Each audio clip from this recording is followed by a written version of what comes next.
For more than 150 years, Ascension St. Vincent's has delivered a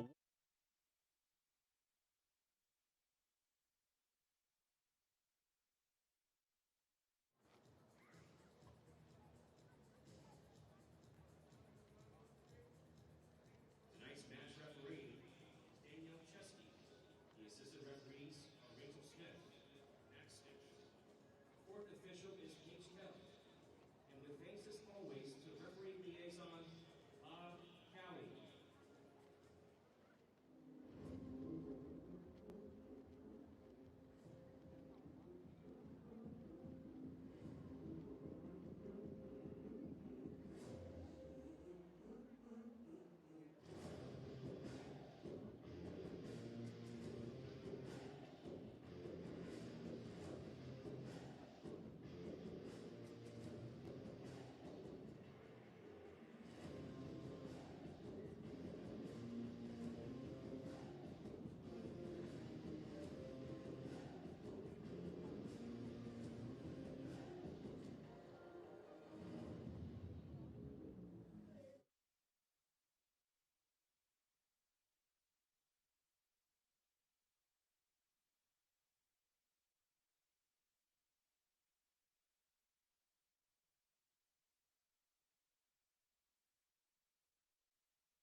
Beautiful evening along Florida's first coast. You see the beaches, and now you see Sporting JAX, as Jacksonville is the site for Sporting JAX versus Carolina Ascent FC in the Gainbridge Super League, our match presented by Ascension St. Vincent's.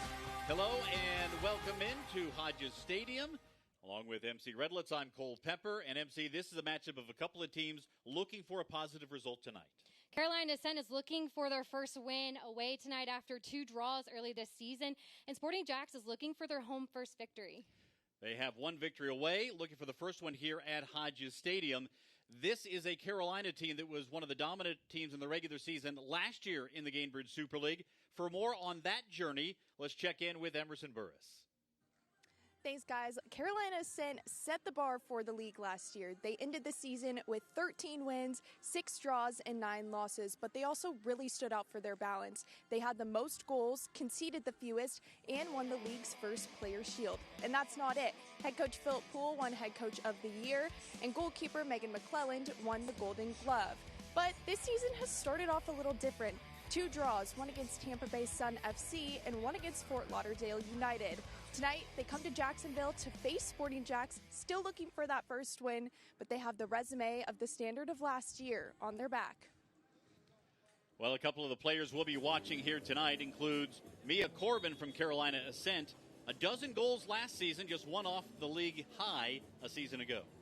Corbin is a dangerous piece in this Carolina Ascent attack. She is clinical in the final third. Her playmaking ability makes her effective in the midfield and can create in wide areas. Tonight, watch for Corbin to take space aggressively in transition. And our Adidas player to watch for Sporting JAX is the goalkeeper, Jamie Gerstenberg, who was tremendous against Dallas. 8 saves, tied for 3rd most in league history. Gerstenberg is a wall for Sporting JAX. She communicates well with her back line and has the ability to play long or to feet. Sporting JAX needs to use Gerstenberg's presence when defending Carolina Ascent in transition. Kickoff is straight ahead from Hodges Stadium. Sporting JAX and Carolina Ascent coming up.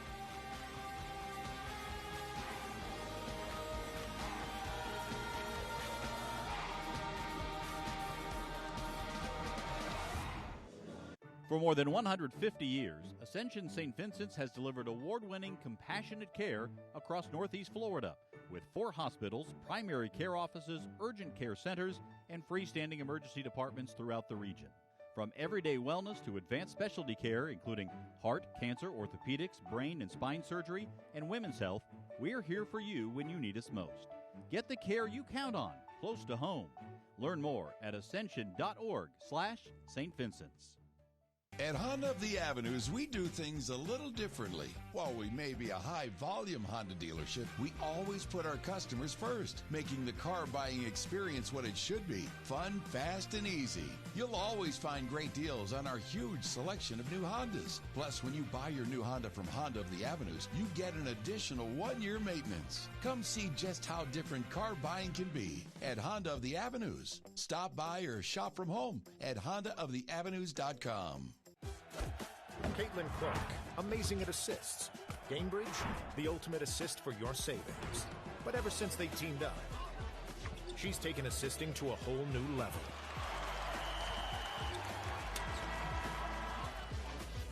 Caitlin Clark, great at assists. Gamebridge, great at assists for your savings.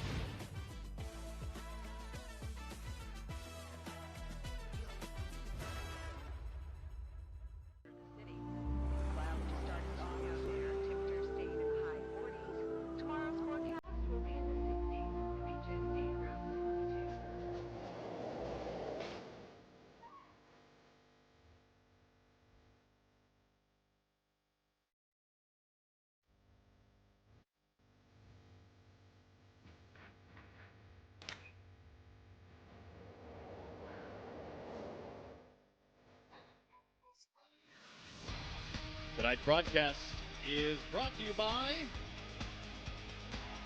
Ascension St. Vincent, by Adidas, Honda of the Avenues, Echo East Coast Transportation, Sunbelt Rentals, and Gatorade. Let's take a look at the starting 11s for this evening's contest, starting with the 11 for Sporting JAX, coming off the 1-0 loss to Dallas Trinity. Just one change in the starting 11 as Grace Philposh returns to the lineup at left back. And a great person to have back in the back line with her experience. She's a calming presence, very consistent, anchoring down that back line. Also point out that Sydney Schmidt is on the bench for Stacey Balem's team. First time there's been an academy player on the bench for Sporting JAX. Now the starting 11 for Carolina Ascent. The 11 that they'll have out there trying to score on Jamie Gerstenberg. You mentioned Corbin, but there are other award winners in this starting 11. And Jill Aguilera is one of those players as a left back. She is Defender of the Year, Golden Playmaker of the Year last year. She's an anchor in that back line, but don't sleep on her. She is also very dangerous in the attack. And a 4-4-2 formation, second time Carolina Ascent has utilized that this season. There is Megan McClellan, Golden Glove winner a year ago. She'll be in goal tonight against Sporting JAX. Carolina did not play in the opening weekend. Philip Poole's team has played twice since. Each of the games has come against the team from the state of Florida. 2-2 draws both against Tampa Bay Sun and Fort Lauderdale United. Poole told us this week that he felt like it was 4 points dropped. He liked the way his team played, but just didn't have that one bit of magic when it mattered. And so they come in searching for their first victory on the season. And Coach Poole also talked about with 4 points dropped, he wasn't too happy with the momentum that his team came out in those first two games. I think we're going to see this team want to get a goal early, convert early, and get momentum in the match early. Saw Stacey Balem, the Sporting JAX head coach. We should point out that Poole also serves as the general manager of this team, so he is very well aware of the roster. 10 new additions this offseason for Carolina Ascent, but for the most part, they brought back the bulk of the core of last year's team that won the Players' Shield as the best regular season record. Carolina set to kick off here from Hodges Stadium.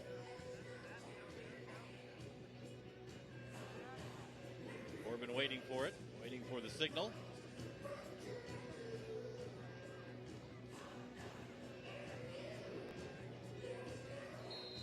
And here we go. Carolina looking for victory number one. Jacksonville looking for home victory number one in the Gamebridge Super League season. Corbin coming deep, chips it over the top, and Gerstenberg off her line to grab it for Sporting JAX. Gerstenberg did not start the opening matchup of the season. It was Caitlin Parks who started in goal against DC Power. But Gerstenberg has started now each of the last 3 matches for Sporting JAX, including that 8-save performance last week that we mentioned. So we'll see how she holds up today against Carolina, who has scored a pair of goals in each match. Was also conceded 2. Along the back line, this is Georgia Brown. Sporting JAX has led in possession most every segment of the season thus far. They're really looking to find a bit of magic in the final third.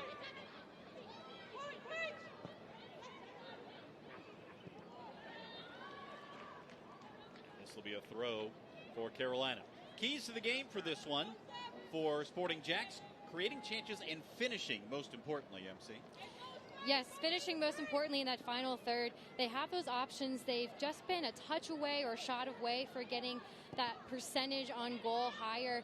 And I think once they do that, Sporting JAX will have a lot more balls in the back of the net. And for Carolina, they'd like to get back to the defensive form they showed last season. Giving up 2 goals in each of the first 2 matches, not what Philip Poole wants to see from his side. And Carolina Ascent needs to stay stingier in their defense. They do a lot of work on the offense with their players like Mia Corbin and Mercado. But being stingy on the defense, getting the goals and the points that they deserve from all the work that they do offensively. The Honda of the Avenue's keys to the game. Throw in coming here from Carolina Ascent. Here is Meg Hughes on the run. Sporting JAX into the open field. Hughes, a shot from distance, easily covered by Megan McClellan. Hughes. Not the first opportunity for Sporting JAX on goal. You can see Hughes' speed. That's one thing we've noted in the early season. When she works down the wing, she can really move.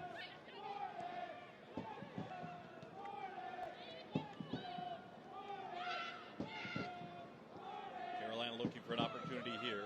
Cut off by Grace Philpotts for Sporting Club Jacksonville. See the very visible hair of Sophie Jones, the Sporting JAX captain. This one played ahead. Jade Pennick chasing after it. But Jenna Butler back in front of her.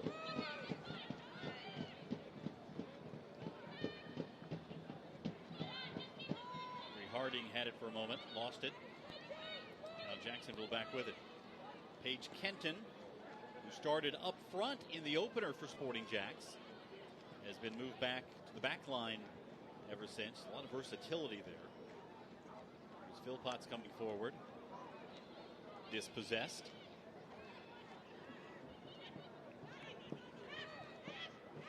Now Ashlyn Puerta, the 18-year-old who had a brace against Tampa Bay Sun, plays it out wide. Now right in front. Pennick couldn't get a foot to it. Had a little contact.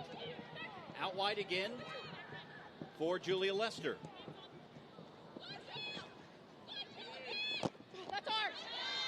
And it'll be a throw for Carolina. Well defended by Carolina Ascent in that exchange.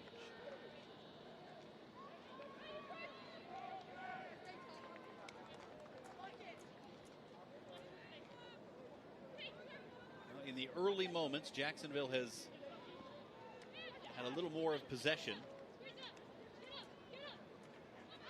Here's Ashlyn Puerta, roaming, turned away by Carolina. Now a chance for Ascent on the run. Madison Mercado with Corbin to her left. Little step over Mercado, put it on the deck, and it knocked off the post. Gerstenberg dove and couldn't quite get to it and was saved by the woodwork. Now there's Mercado being dangerous in the attack. What a shot by Manny Mercado. She takes it, taking it into space, making a move at one of those midfielders with a left-footed shot, hitting the back post. So a throw for Sporting JAX here, and you can see the high press for Carolina Ascent. Sophia Bowman to Sophie Jones. Carolina able to take it away.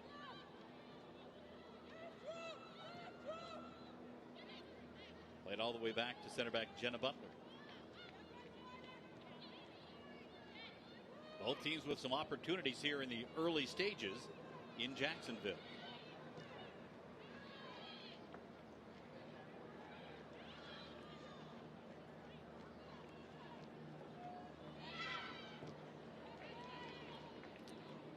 Kenton got to it first. And now Sporting JAX will operate in the midfield. There's Sophia Bowman.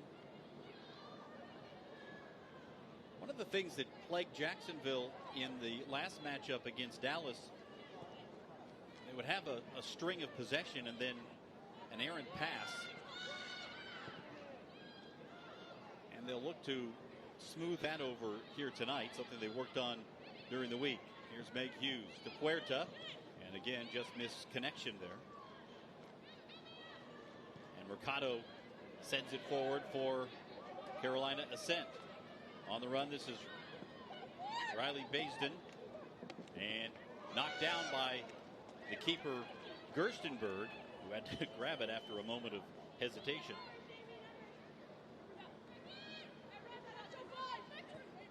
And I think something for this Carolina Ascent team, they've done a great job of pinching the defenders of Sporting JAX here on the wide areas, something that Coach Poole said they were looking to do. If you can expose them on the back line, Coach Balaam said that was something they wanted to avoid, especially with Carolina Ascent being in transition. They're very dangerous. There's a conversation happening with Jamie Gerstenberg. All right, little fist bump. All seems to be well. Danielle Chesky is the referee. See Carolina continuing to press. Sophie Jones gets it away to Maddie Kemp. Kemp run off the ball by Audrey Harding for Ascent.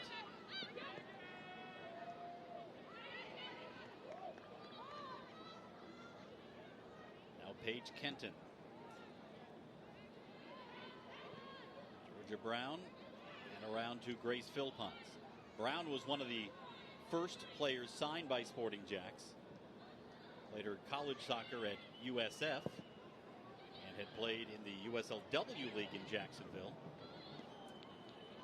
So she was very familiar with what was going on along the First Coast and excited to sign her first pro contract here.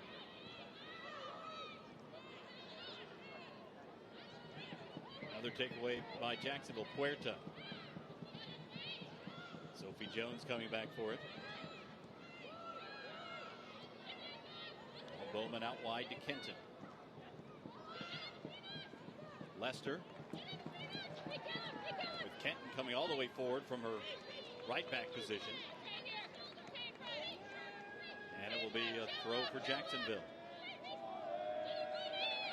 Lester setting it up. And just couldn't connect back to Lester. Those are those little moments that we saw last week against Dallas when there was potentially an opportunity to create a better attacking moment. An errant pass just became the enemy for Jacksonville. I think Coach Balaam said it best. Don't force the ball where it doesn't need to be forced. Use their possession style based play to move the ball around. Find those options on the weaker side of the field to move the ball, recycle it, and find a different way into the final third. Sophia Bowman, former University of Minnesota Golden Gopher, two-time captain for the Gophers.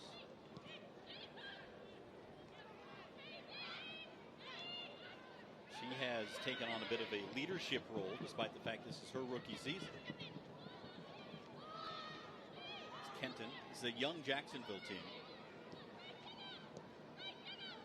Lester has pro experience on loan from Seattle Reign in the NWSL.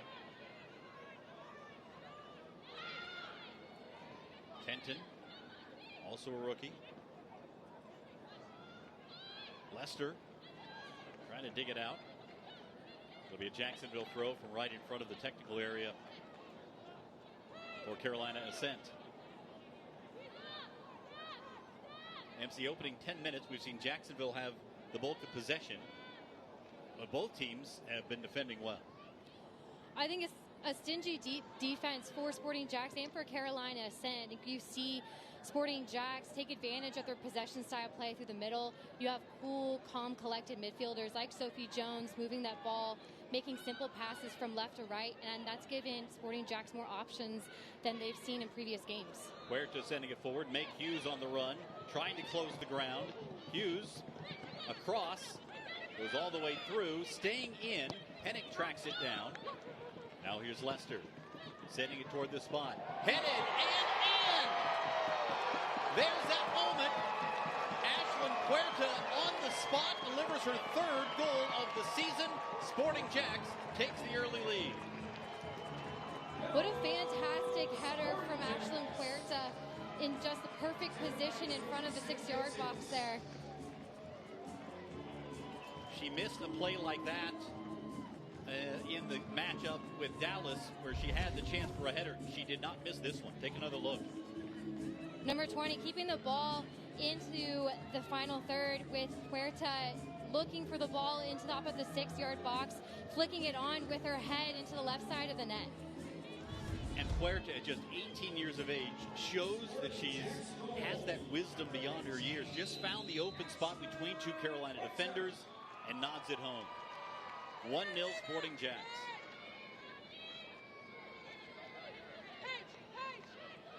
Huerta came into the weekend tied for the most goals in the league with 2. Those both came in that Tampa Bay game. And she has scored with her foot, she has scored with her head, and she scored from the penalty spot in her pro debut. Huerta is a diverse player. She likes to play off the ball. She's very creative. Having somebody like Pennick up top with her allows her to be able to have that free reign in the 18. Now here's Maddie Kemp for Jacksonville. Lost it. Sporting JAX gets it back. Aguilera very calm on the ball. You see how her experience shows in her play. Puerto Rico international.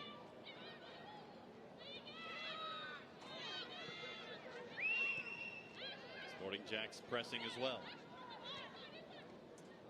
Goals change games. We'll see how this one changes this contest. Back heel to Lester. Look at this passing from Sporting JAX, but the offside flag up. Nice little chain of passes, though. Little one-touches for Sporting JAX. I think this high press on defense is exactly what Sporting JAX needs to do after a goal like that. They want to maintain the momentum that they have coming off that goal. And you'll see just a flick off of number 4 there into Lester. She's coming back on sides and just didn't quite make it. Just by a hair. Sophie Jones on the ball for Sporting JAX. Huerta, the goal scorer, spent 1 season at Florida State, which is one of the outstanding programs in women's college soccer. As a freshman, she scored 5 goals. Pretty impressive to have found her way onto the field as a freshman, and she has just carried over and done nothing but stand out here in the opening month of her rookie campaign. He's probably got a better angle on his side. If he doesn't come grab mine. This one cut off by Sophia Bowman. Bowman will send it back to Georgia Brown. MC, we talked about the combination of these two formations. 3-5-2 for Sporting JAX and 4-4-2 for Carolina Ascent. And we wondered how the midfield would play out as a result. If for Sporting JAX, playing in a 3-5-2 brings them up 1 center mid. It allows them to control the center of the field, and it forces Carolina Ascent to make a decision. Do you bring Corbin back deeper into the field to help make that cover, or do you play the zone and worry about those 3 midfielders, defend them with 2 midfielders, and play zone, keep the ball out of the middle of the field, and find those wide areas where you can isolate Sporting JAX? Played back to Jenna Butler. Out of the middle of the field for Sarah Tricoli, the former Gator. Teammate of Julia Lester and also Parker Roberts, who's injured for Sporting JAX, but Roberts and Tricoli had a chance to catch up before the match. Can you grab my card? It's in my card. It's on the back of my laptop.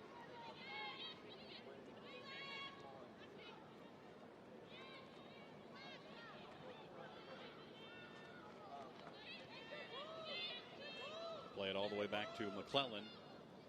Carolina Ascent trying to find a way forward right now. Down a goal. Thanks to the header by Ashlyn Puerta. Puerta and Pennick were two players singled out by Philip Poole when we talked to him this week. Really liked the way they played.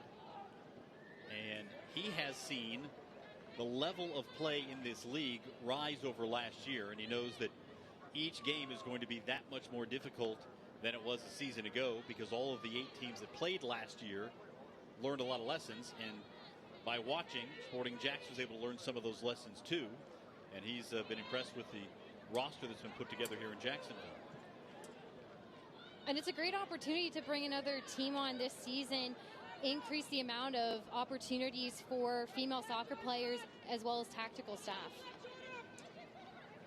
Look at Paige Kenton, and there's Georgia Brown.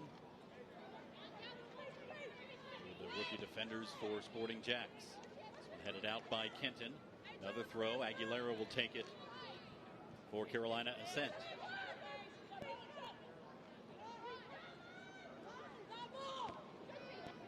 And Kenton goes over the top with the header.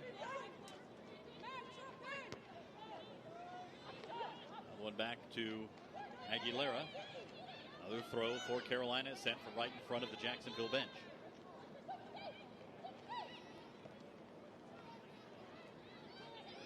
Sent in the middle. Taylor Porter, the captain for Carolina Ascent. Play it wide for Basden.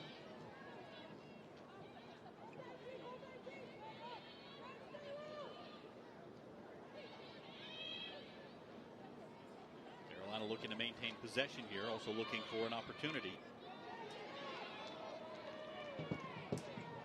Takeaway by Pennick, and she wins a free kick for Jacksonville.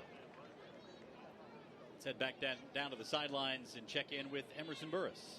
Thanks, guys. The Coastal Kit 2.0 is featured for Carolina's Ascent away look. At its center is a breathtaking Carolina shoreline sunset, capturing the magic of the region's eastern coast. A tribute to Myrtle Beach also makes its mark, where over 19 million visitors go each year to enjoy the great coastal lifestyle and outdoors. Guys, this is one of the greatest jerseys in the league. It's so pretty. Great colors, of course. And you see the on the front, when you'll get a chance, you'll see the Myrtle Beach nod with the big Ferris wheel.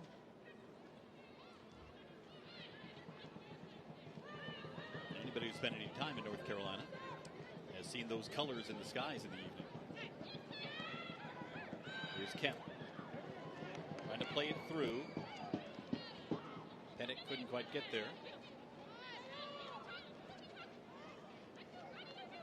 The bulk of the game, ever since the opening 5 or 6 minutes, has been played in this end. I think that's a testament to Sporting JAX intensity coming into the start of this match. They've looked to gain momentum early on with the possession style play, lock down the middle of the field, and not allow Carolina Ascent to use the space in front of their back line. Lester into Kemp. And it'll be a throw for Carolina Ascent.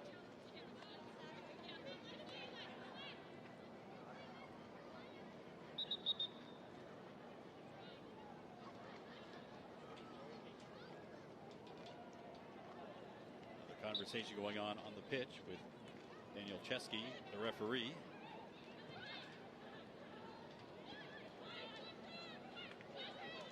Julia Lester pounding Audrey Harding.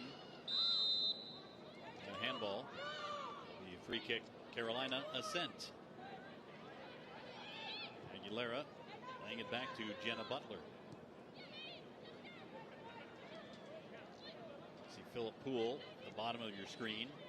The edge of the technical area for Carolina Ascent. In conversation with the fourth official, Paige Bell. Butler back to McClellan. Sporting JAX once again with the press. Headed forward by Kenton. Taken by Jones for the moment. Now Bowman fighting for it. Sophia Bowman.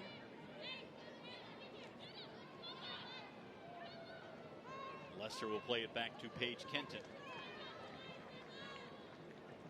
In the first 20 minutes, Sporting JAX has had the best of it here. An 11th minute goal by Ashlyn Puerta is the difference.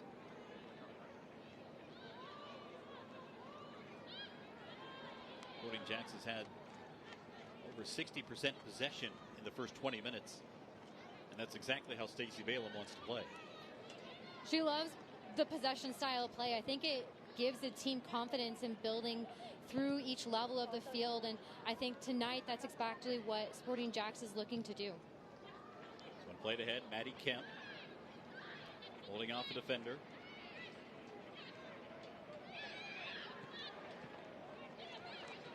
Back to the right wing for Leicester.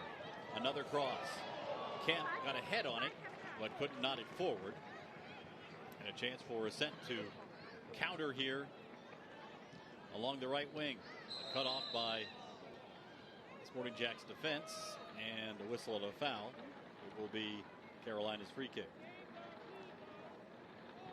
A good position for Carolina Ascent to be in.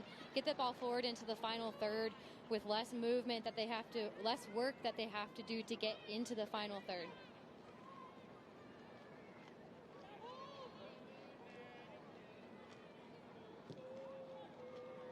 Long ball forward, bounces all the way through into the area, and Gerstenberg will stand on it.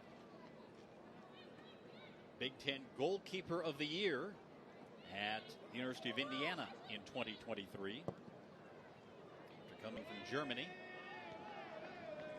This one headed out. Throw for Jacksonville in the 23rd minute.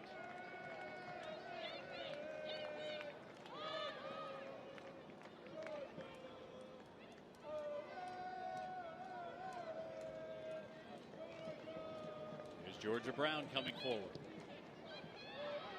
Numbers opportunity here, but Sophie Jones right in the right spot to disrupt that Carolina challenge. Into the box, and it's Paige Kenton putting her body in the way. Gerstenberg wants to settle everybody down. Madison Mercado was making a run, and Kenton just stepped right in front of him.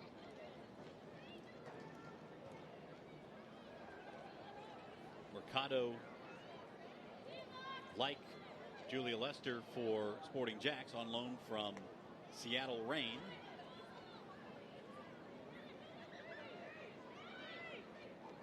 One of the 10 newcomers on the roster for Carolina Ascent this season. And Mercado is a player up top that Sporting JAX needs to keep an eye on. She's very pacey.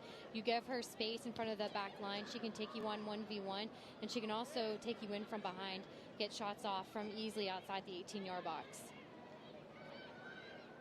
There's Meg Hughes wheeling into the middle. Trying to go through three Carolina Ascent defenders. Taylor Porter comes away with it. Porter, the captain who played every minute of last season. She did get a bit of a break earlier this year. She was an iron woman for Carolina Ascent last season. Megan Nally coming forward.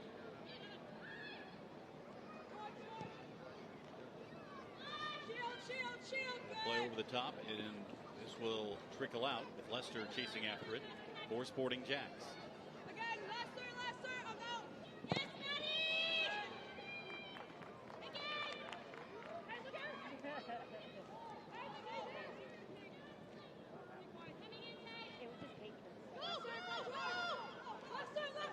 Leicester there, now into the middle. I'll tap back toward Gerstenberg.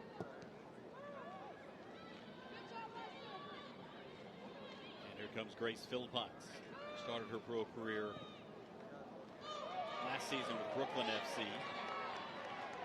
Long run now, Puerta trying to get on it, and it will be a throw near the corner flag for Sporting JAX.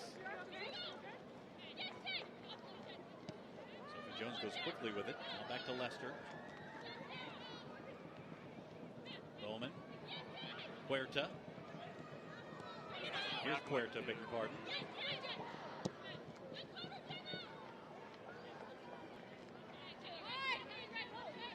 Coach Balaam told us that in order for them to get around that back line of Carolina Ascent, they're going to have to use the center mid in the middle of the field to create overloads where they can 1-2 passes in between those defenders of Carolina Ascent. Here's Pennick coming wide.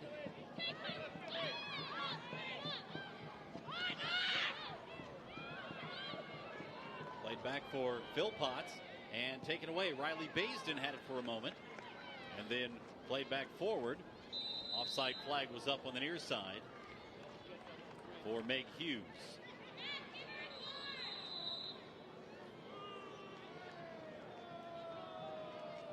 And Meg Hughes has been given a card for dissent.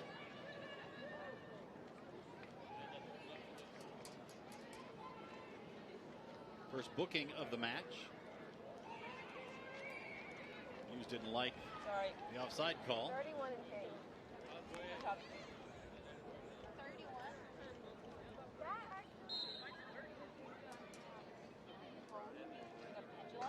So we'll keep an eye on that. First card of the match. There's Paige Kenton again working to the middle. All to the outside. Lester poked it over the defender and all the way back. Jenna Butler, center back, grabs it for Carolina Ascent. Will try to build from the back through Megan McClellan, the keeper.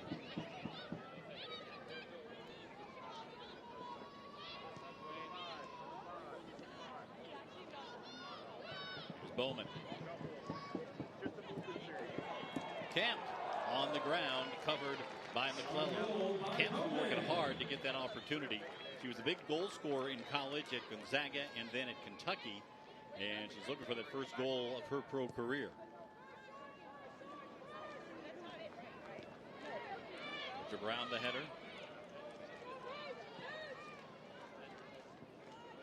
And all the way back to Jamie Gerstenberg, the keeper. MC, what are you seeing in terms of the approach between these two clubs? I think Sporting JAX has done a great job of settling down at the start of this game. I think there was a little bit of nerves and intensity, but good nerves. I think they've settled down, taken possession and momentum, and Carolina Ascent is struggling to figure out how to break down the back line in the midfield of Sporting JAX.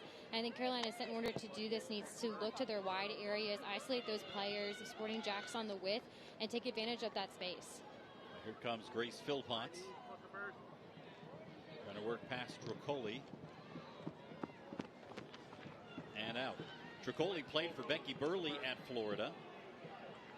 Becky called her a technical and smart player, a threat on the attack, and a soccer junkie. She's in the starting 11 for Carolina tonight. Baisden to the middle, Mercado. Tackled off the ball by Bowman and cleared out by Sporting JAX. That looked like an opportunity that was developing for Carolina Ascent. It was a great opportunity for Carolina Ascent, I think, to get some fire underneath them, push that ball forward, get some intensity, and be a bit more direct. I think they've been on the back foot a lot. But coming in here for a cross here on the right-hand side, finding Mercado at top of the 18 right at the PK spot, just couldn't get quite a touch on it, and getting defended by some players in the midfield from Sporting JAX just in time. Look at it there on the Ascension St. Vincent's replay. Ascent again. Play it back to Jenna Butler. Now back to the keeper, McClellan. Near the half-hour mark. Sporting JAX is dominated in terms of possession and have the only goal of the match. Ashlyn Puerta scoring in the 11th minute. Actually, send me Jesse and Davi. Here's Aguilera coming forward. And the through ball doesn't develop into anything for Ascent. Jill Aguilera is the defender that defends well in the back line, but also likes to be part of the attack. She's going to look for those through balls in the back line, give her offensive players time and space in the corner to get cross off. And certainly the veteran presence. 3 years with Chicago Red Stars.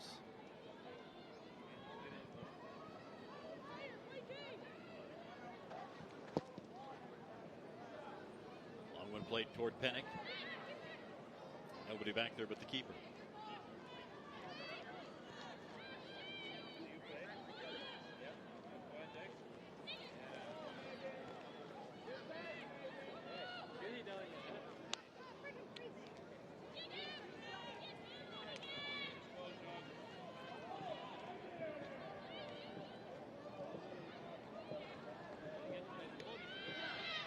Carolina trying to find a way forward here. It's been tough sledding against the Sporting JAX defense. Another example there. They're back out.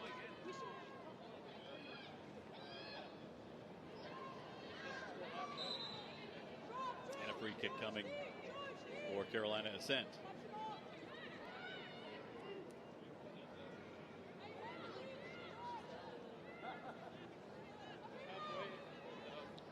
Select, the official match ball supplier of the Gainbridge Super League and many elite leagues throughout Europe.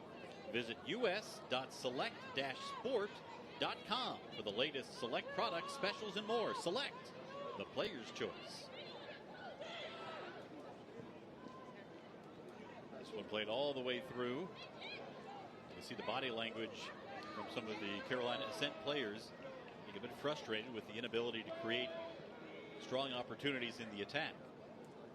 Carolina Ascent has what they need to get goals in this match. I think they just need to be patient in their defense, but also in their build-up to their attack. I think they're forcing those balls into Sporting JAX too early and getting these easy turnovers. Well, we should point out that Sporting JAX scored in the 7th minute in the opener against DC Power, and then was unable to get another goal, wound up losing 3-1. So they want to learn a lesson from the opener. And with Puerta scoring in the 11th minute, another early goal for this side. And some more conversations going on.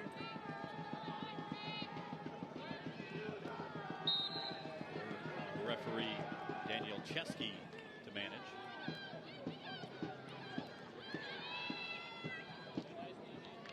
As in this game, in the opener against DC, Sporting JAX had all kinds of opportunities, even more so than they've had here in the first 33 minutes.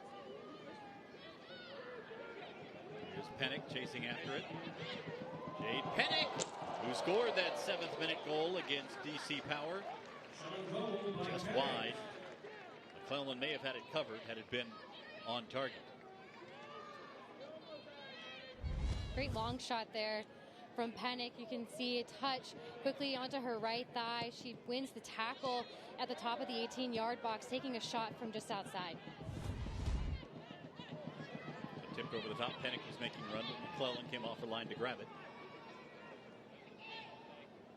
Pennick pleased this week to be reunited with a former teammate in Birmingham City, Libby Smith, who signed with Jacksonville.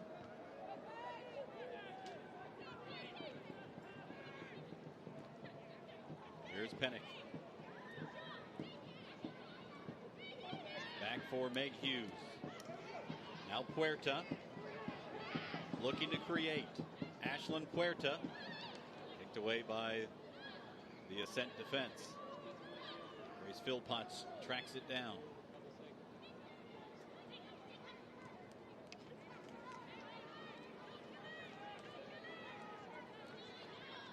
Now the next goal, if there is one, is going to change the storyline of this match.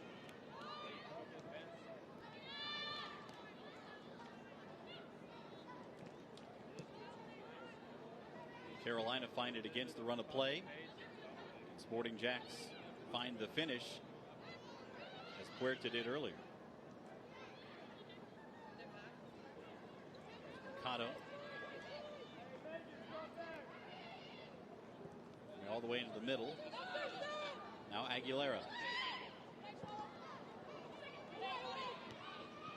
Tipped ahead, kicked and headed on, but easily handled by Jamie Gerstenberg.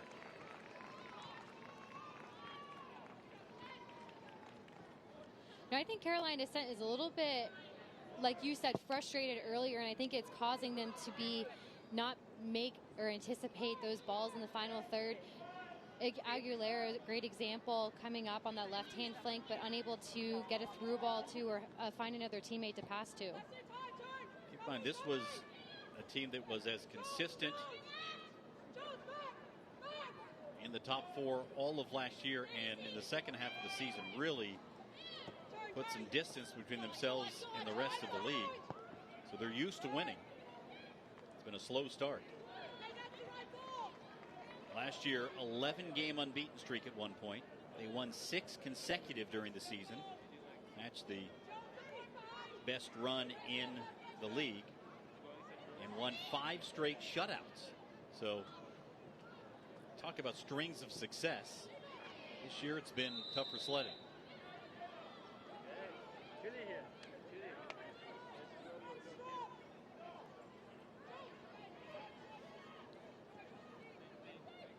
And I think you can hear from Coach Kohler on the sidelines. Carolina Ascent wants to keep the ball more, stop forcing the ball into Sporting JAX. They're giving them easy turnovers, be a little bit more patient as they build up into the final third. He said we need the ball more. This one right over the top, and will go out for a Carolina throw. For the latest on Sporting JAX, tune into the Sporting JAX Report weekends on the stations of First Coast News. The throw. Rare touch for Corbin. He's been very quiet thus far.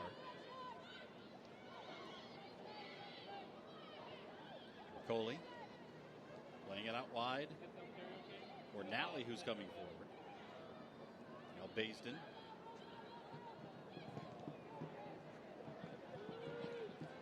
And Emily Moxley came all the way forward. All 10 outfield players are in the attacking half right now for Carolina Ascent. They're trying to create something here in the dying minutes of the first half.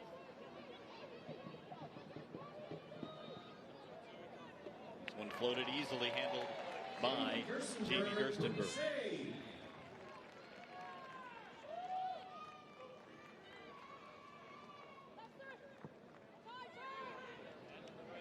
Looks so calm in the few opportunities today. Played out wide for Meg Hughes. Here's Hughes putting on the Jets. Hughes coming forward, out in front, and it's a goal. And there it is, Maddie Kemp looking for it, and she found it. Her first professional goal. Sporting JAX is up 2-0.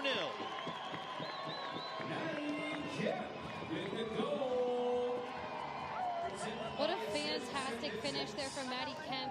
She's been chomping at the bit this season to get a goal in the back of the net for her. Take another look at this one. A lot of this opportunity created by the speed of Meg Hughes here. Look at her turn it on. And Meg Hughes taking it into the final third. Left-footed cross here. Maddie Kemp getting a right foot on it for a touch-on goal in the back of the net. You can see both Kemp and Pennick making the run. So there were options there for Meg Hughes, and it's 2-0 Sporting JAX. We mentioned that the next goal would change the direction of this match.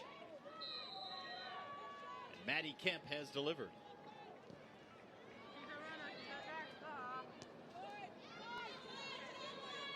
Her first professional goal, and it is a big one here against Carolina Ascent.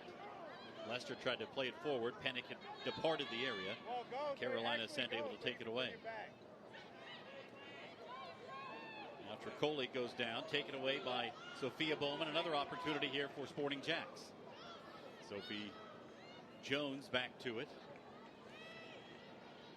And Coach Balaam told us earlier this week that in order for them to start getting more production in the final third, they need more options and movement from certain players. And I think Maddie Kemp is a great example of this. She watched that ball, read it really well for Meg Hughes as she made her way down the line. She had options in the front, in the middle of the goal post, but was able to find Maddie Kemp at the back right-hand post. Now here's Pennick. Pennick with a shot right at the keeper, Megan McClellan. Goal for Pennick. And we should note as well that that goal came right after a long opportunity of possession for Carolina. Didn't really have anything come of it. And Sporting JAX came very quickly on the counter, and now Riley Baisden is down. She and Pennick came together.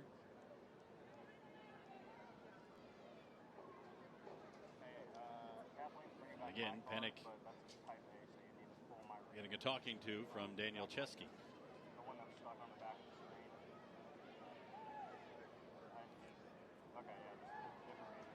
Maddie Kemp's goal in the 39th minute makes it a 2-0 contest. Let's take another look at that last interaction.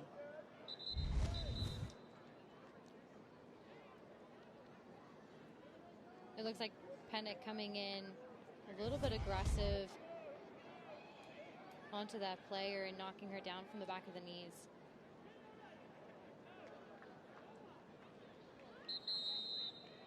Baisden's back up.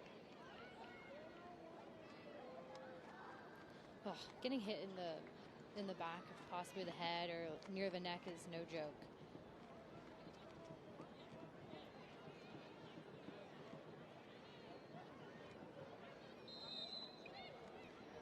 Baisden will stay in, and here we go. Carolina Ascent desperate for a goal here in the late first half. Jacksonville has looked very good here on their home pitch as they look for their first ever home win. I think Sporting JAX has done a great job of shutting down Carolina Ascent early. They're used to having that space in front of the back line of their opponents and on the width of the field, but Sporting JAX has anticipated their looks and going deep and wanting to find those players like Corbin and Mercado, and it's resulted in Carolina Ascent not being able to get into their final third. As Philpott's trying to defend. Possession maintained by Carolina Ascent. Play it ahead. Picked up there by Harding. Aguilera coming forward. Loose in the box. Gerstenberg retreats. The shot and a goal. Just like that, Carolina Ascent recover. And from 2-0 to 2-1.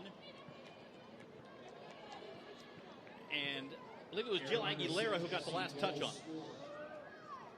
And a great cross in from Aguilera. Just as I said, they didn't have options in the wings. Aguilera decided to take that ball for herself, move it into space. Running into space on the left-hand side, taking advantage of that cross, slips through Gerstenberg's hands, and Maddie Mercado is able to get around that ball, find a bit of space, and get a touch in with her left hand, with her left foot. That changes the direction of this one as well, as Mercado scores the goal. And suddenly life breathed into Carolina Ascent. This was a bit of a theme in two of the first three matches for Sporting JAX. Getting a lead and then seeing a team come back. In Tampa, they scored 3 goals in a short period of time just after halftime. And then Tampa Bay Sun came back to score 2 and make it a little nervy at the end. I think it's part of Sporting JAX and Coach Balaam teaching this squad to put together a full 90. You want a back line that can stay stingy through the entire match, and you also need players in the attack that can put those balls away early on.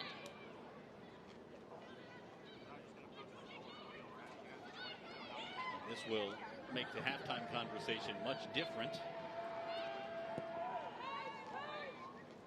in both locker rooms, you would think.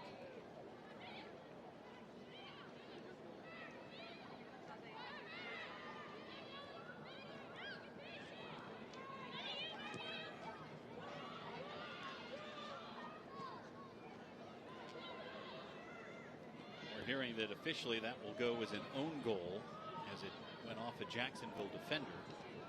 Offside flag up on the near side. We'll get you details on that as it develops.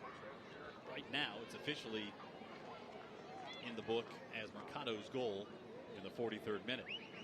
3 minutes of stoppage time added here to the first half. Sporting JAX with goals in the 11th and 39th minutes. Ashlyn Puerta and Maddie Kemp. And the 43rd minute goal Carolina back to within one. City referee has had a minimum of 3 minutes of extra time in the first half. Mercado still working. Aguilera. Cut off by Puerta, who came a long way from the midfield.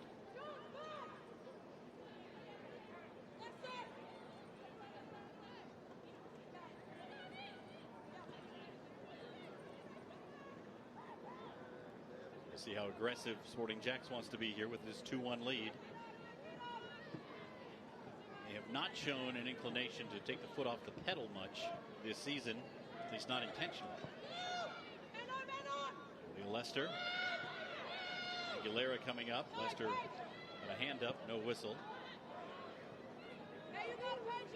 This one out for a throw for Carolina Ascent.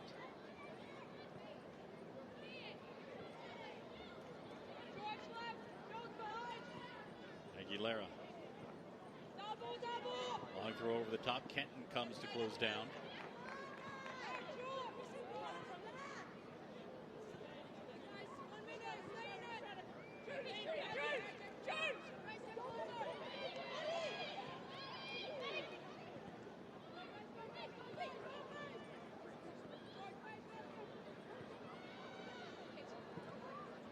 One sent toward the box and cleared away, and behind it will be goal kick for Sporting JAX as Mercado was the target again.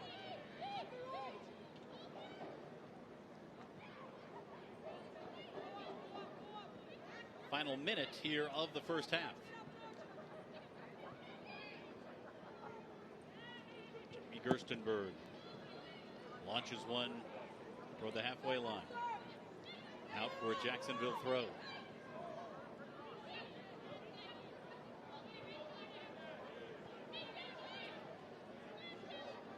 Poole having a conversation with referee Daniel Chesky on the side. There's Kenton. Back to Gerstenberg. If you asked Stacey Balen if she'd be happy with 2-1 going into halftime, she probably would have told you yes before the match. When you get up 2-0, suddenly you start having bigger dreams. Corbin.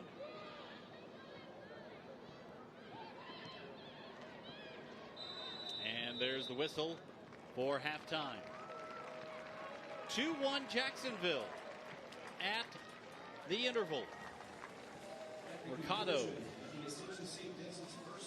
with the goal to cut the lead after Ashlyn Puerta got Sporting JAX on the board to start the half. Second goal for Jacksonville scored by Maddie Kemp. MC,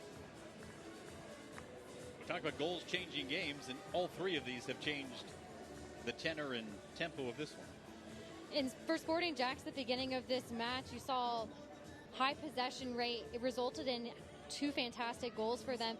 And then later on in this first half, you see Carolina Ascent put a foot on the gas pedal, get into the wide areas with Jill Aguilera, take advantage of those spaces that they haven't previously been able to get into earlier on and get a goal. All right, let's check in with Emerson Burris, who is standing by with the first goal scorer, Ashlyn Puerta.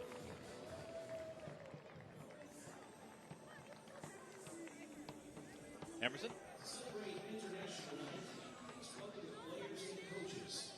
Ashlyn, now you have goals off of your foot, a PK, and a header. Tell me about that service from Julia Lester to get in the back of the net. No, it's a great ball. Jade made a great front post run, and that opened up the space for me to stay in the PK spot, and Julia played a great ball right on top of my head. And what does the team need to do to keep the early lead and the momentum? Yeah, I think we just need to keep connecting passes, keep playing our game, keep possessing the ball, and don't let them get on the ball and get on us. Ashlyn, thanks so much. Thank you very much. Guys. Thank you, Emerson. 2-1 at halftime. Sporting JAX with the lead over Carolina Ascent, as Sporting JAX looks for the first home victory in club history, and Carolina looks for a first win of the 2025-2026 season. Back with halftime after this.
halftime. Sporting JAX leading Carolina Ascent 2-1. One of the goals scored by Maddie Kemp, and earlier this week, Emerson Burris spent little time getting to know the Sporting JAX attacking mid. In Candace, Washington, Maddie Kemp made her mark early. I was the only freshman on varsity, and there had been like 2 other freshmen on varsity like before me. Well, now I'm the all-time leading goal scorer in Washington State history, and before that it was Hope Solo. Her next step, college. I grew a lot like in my experience there, and I wouldn't ever change like where I went because it helped me become who I am today. Those challenges prepared her for the professional game. It's better to be a part of something that starts with nothing and at nothing, because it's harder to make something amazing than it is to come into something and maintain it. Away from soccer, she loves the simple things. I feel like my main hobby is shopping. I like to cook, and I love being that close to the beach. For Maddie, it's more than goals. It's about giving back. My biggest passion is helping kids fall in love with the game like I did, and I want to be able to share whatever knowledge I have with them and mentor them and teach them and coach them and guide them. And she's not stopping here. Maddie already has her eyes on what comes next. And leaving a legacy, because you could just be another really good player on a really good team, or you could be the people who make it the place it is. So when this opportunity came, I'm like, well, this is really cool. So that's my story. And her story now includes a goal for Sporting JAX, part of a 2-1 halftime lead. Back to take a look at some news and notes straight ahead.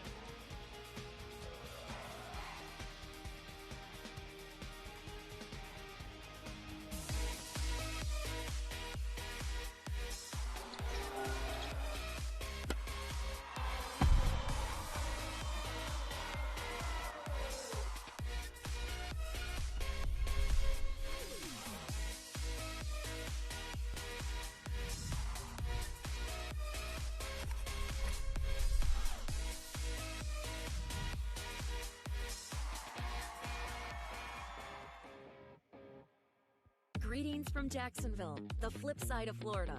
Here, you'll find flip-flops and cowboy boots, sushi and soul food, surfers and skaters, Mozart and monster trucks, beachgoers and townies. Find art galleries and city murals, funky neighborhoods, and historic districts. Spend the day on the river or at the beach, in the park or on the trail, at the game or on the green. On the flip side, anything is possible, except running out of things to do. Learn more at visitjacksonville.com. For more than 150 years, Ascension St. Vincent's has delivered award-winning compassionate care across Northeast Florida, with 4 hospitals, primary care offices, urgent care centers, and freestanding emergency departments throughout the region. From everyday wellness to advanced specialty care, including heart, cancer, orthopedics, brain and spine surgery, and women's health, we're here for you when you need us most. Get the care you count on, close to home. Learn more at ascension.org/St. Vincent's. At Honda of the Avenues, we do things a little differently. While we may be a high-volume Honda dealership, we always put our customers first, making the car buying experience what it should be: fun, fast, and easy. You'll always find great deals on our huge selection of new Hondas. Plus, when you buy your new Honda from Honda of the Avenues, you get an additional 1-year maintenance. Come see just how different car buying can be at Honda of the Avenues. Stop by or shop from home at HondaoftheAvenues.com.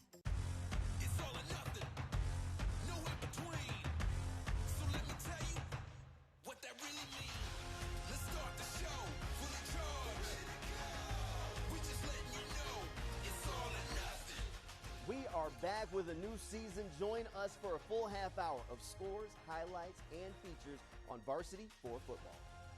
Fridays at 10:30. Presented by the accident attorneys at Farah and Farah.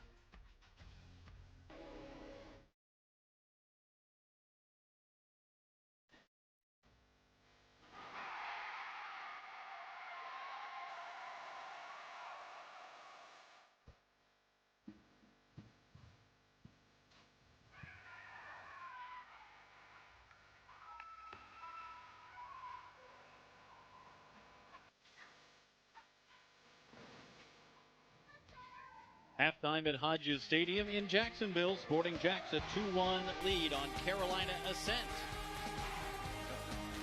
Let's check some news and notes from around the Gainbridge Super League. Last week we saw the youngest goal scorer on this field. A 1-0 winner, Rhea Moore, 15 years old, for Dallas Trinity, becoming the youngest goal scorer in women's pro soccer history in this country. How about Lexington turning it around, ending an 11-match winless streak after they defeated Brooklyn 2-0 at home on Sunday. Lexington made a bunch of moves this offseason to shore up that roster. And Simpson strikes. First victory of the season for Fort Lauderdale. Ella Simpson, the game winner against Spokane. And Fort Lauderdale has continued to play well.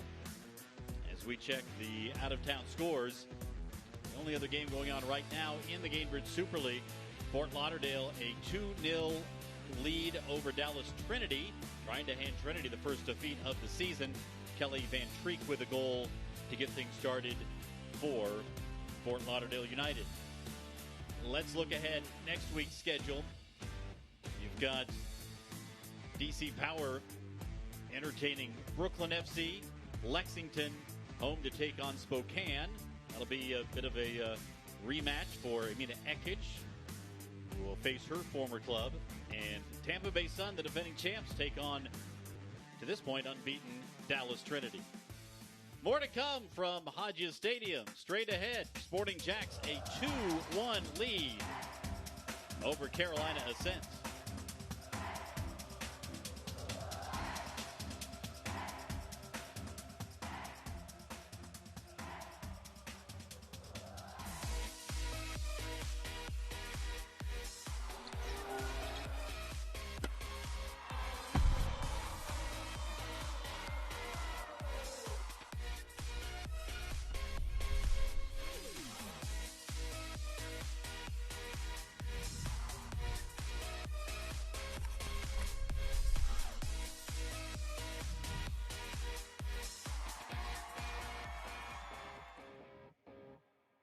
Greetings from Jacksonville, the flip side of Florida.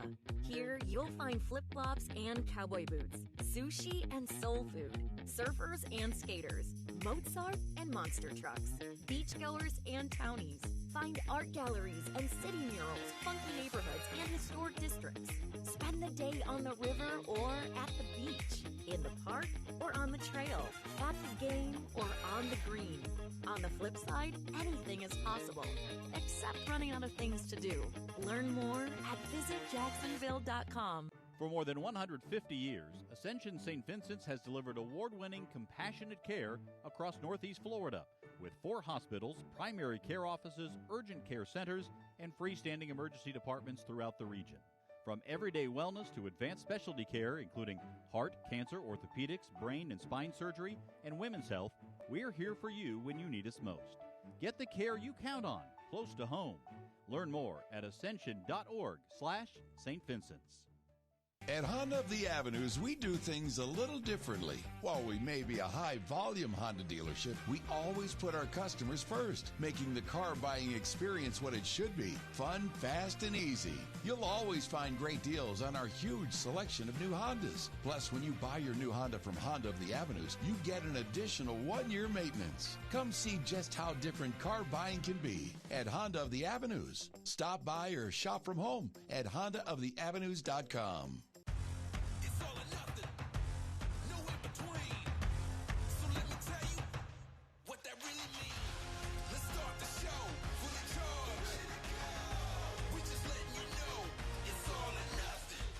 We are back with a new season. Join us for a full half hour of scores, highlights, and features on Varsity for Football. Fridays at 10:30. Presented by the Accident Attorneys at Farah and Farah.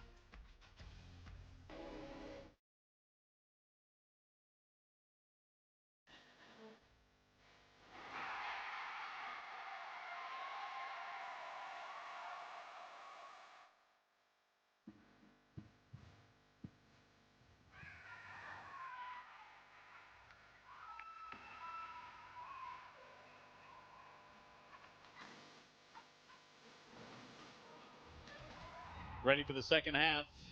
Sporting JAX a 2-1 lead over Carolina Ascent. Both teams making one change at halftime. But Ashlyn Puerta staying in. And Madison Mercado, the goal scorer for Carolina Ascent. We'll give you the details on the subs here in just a moment as we are underway in the second half. For Sporting JAX, it's Jesse Hunt who has come in. Jesse Hunt. Even for Sporting JAX, number 4. We talked with Coach Balaam about Jessie Hunt. She's a player that has been knocking on the door for a start.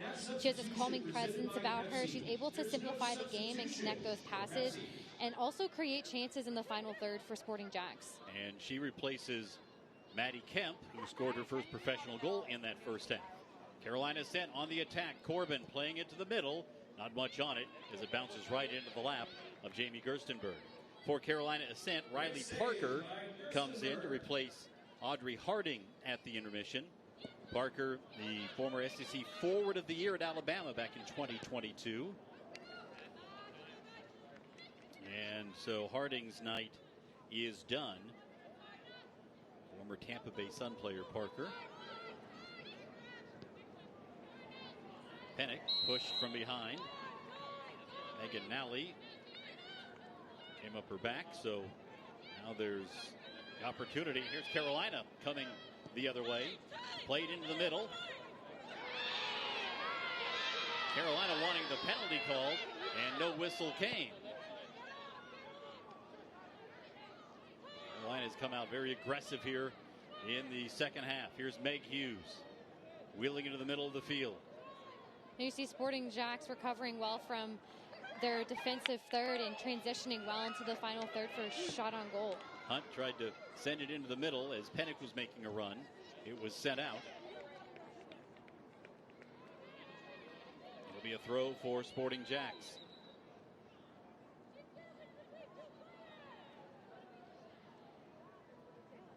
And once again, referee Danielle Chesky is having a conversation. I think some of the Carolina Ascent players wanted the explanation on why there wasn't a penalty called. You can hear Philip Poole on the sideline also wants an explanation. And it looks like he may get one here. And for a Carolina Ascent team coming out of the gate hot in the second half like this is great. And the yellow card shown to the head coach Philip Poole for Carolina.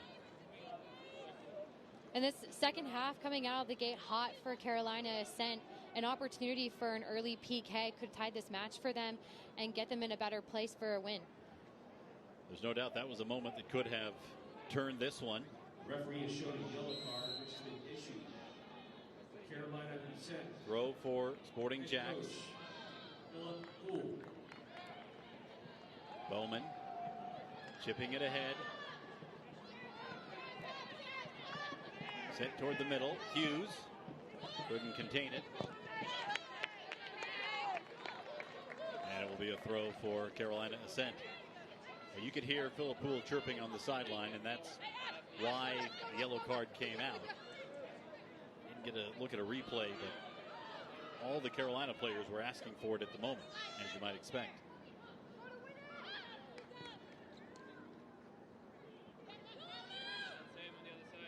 The Sporting JAX here trying to maintain possession in the second half, get the momentum going. They like to build up through the lines here, using those midfielders to be patient with the ball, moving it from left to right. We'll see how Sporting JAX handles some pressure here from Carolina Ascent. They showed some early and then backed off throughout much of that first half.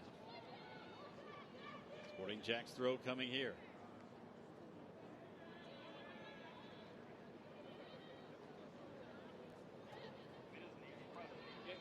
Lester to send it in. Jesse Hunt. Halftime sub. Set away by Jenna Butler. Now loose in the box. Carolina is having a tough time getting out of their end right now. This one chipped over the top, headed by Georgia Brown. Puerta couldn't rise to it. Easily handled by Taylor Porter.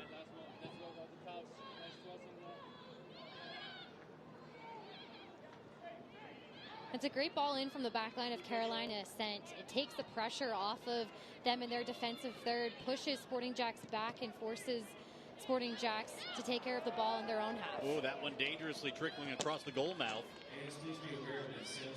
And a nervy moment there on a giveaway. Again, we've seen that has been, at times, an issue for Sporting JAX. Again, Carolina with the high press. They're able to get the ball back as a result. Corbin let it go. Here's Mercado. Mercado. Shot blocked out in front. And then handled by the Sporting JAX defense as Philpott's got to it. Hughes now tries to carry it out for the home side. Here's Sophie Jones. Carolina coming out with a lot more defensive vigor here in the second half. Carolina Ascent put the gas pedal on coming out of the second half. It's forced Sporting JAX to turn over the ball in simple passes, and it's allowed the Carolina Ascent to move up the field into their final third. Corbin couldn't get to it. It's Bowman coming back the other way on the counter for Jacksonville. Sophia Bowman laying it out wide for Julia Lester. Lester dispossessed on that far side by Sarah Tricoli, a couple of former Florida Gators meeting.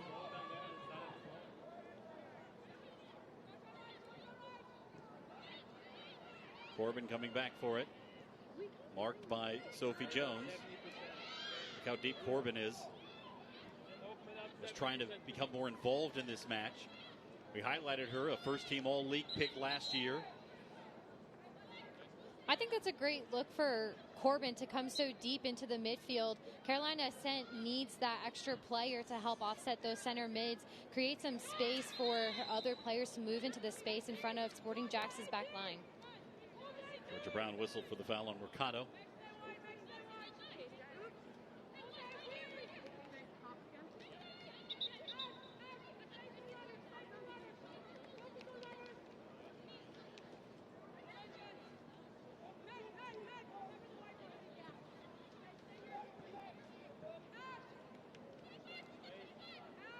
The Gainbridge Super League season is underway. Visit GainbridgeSuperLeague.com for all the latest information, analysis, and insight into all things Gainbridge Super League.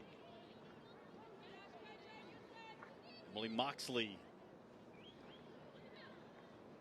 eyeing this one. Moxley is in a great position here in front of the 18-yard box, and Carolina Ascent can take advantage of those set pieces here. Aguilera also in the neighborhood. Aguilera steps over it, and Moxley sends it to the point, and it is set away by the Jacksonville defense. Throw for Carolina Ascent. They're going quickly here, trying to anyway. Corbin, little back heel. Back to Corbin. Offside flag is up. Never crossed the goal line anyhow, but the offside flag was up fairly early there as Corbin and Mercado trying to give a little 1-2. Take another look here. Good back heel touch from Corbin here to Mercado. Two back heels here, but Corbin just a little bit offsides from that back line of Sporting JAX. The energy around Carolina Ascent and the energy in the stadium have certainly ratcheted up here after halftime. The fans can sense that things are getting more intense. Lester playing it forward for Pennick. Couldn't control it. Now Corbin to Tricoli. Out wide, Riley Baisden. Baisden looking to take one on and sends it up over the top. Off the foot of the Sporting JAX defender. It'll be a corner for Carolina. This is the first corner of the game. I think that speaks a lot to both styles of plays for Carolina Ascent and Sporting JAX. They like to keep the ball in the middle of the field in game play.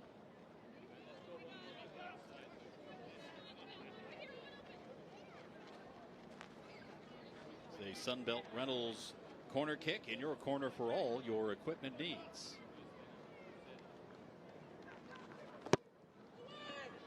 Swung in, headed away by Georgia Brown. and then set away by Philpotts.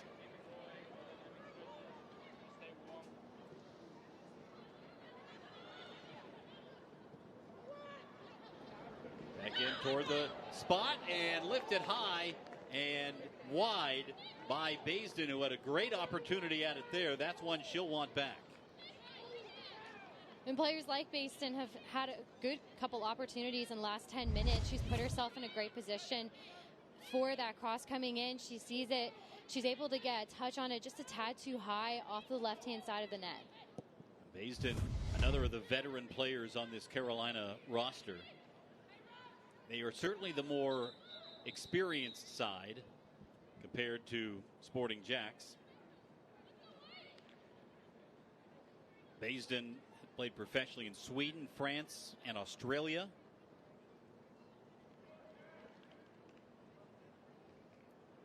And now with Jade Pennick down, both sides will head to their respective benches as they work on the veteran English forward.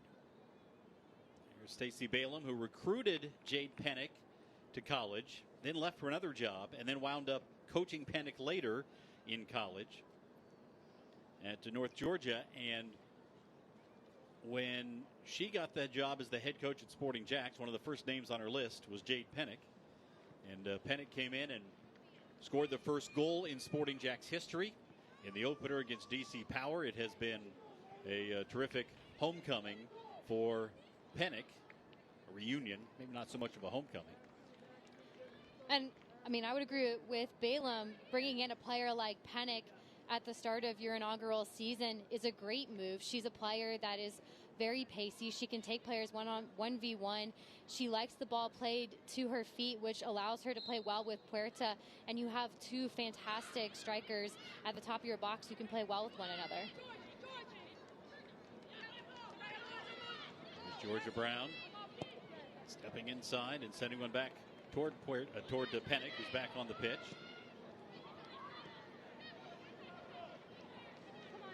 And now Pennick on the move. She's got Jessie Hunt to the inside. Meg Hughes coming to the outside in support. And Corbett dispossesses her.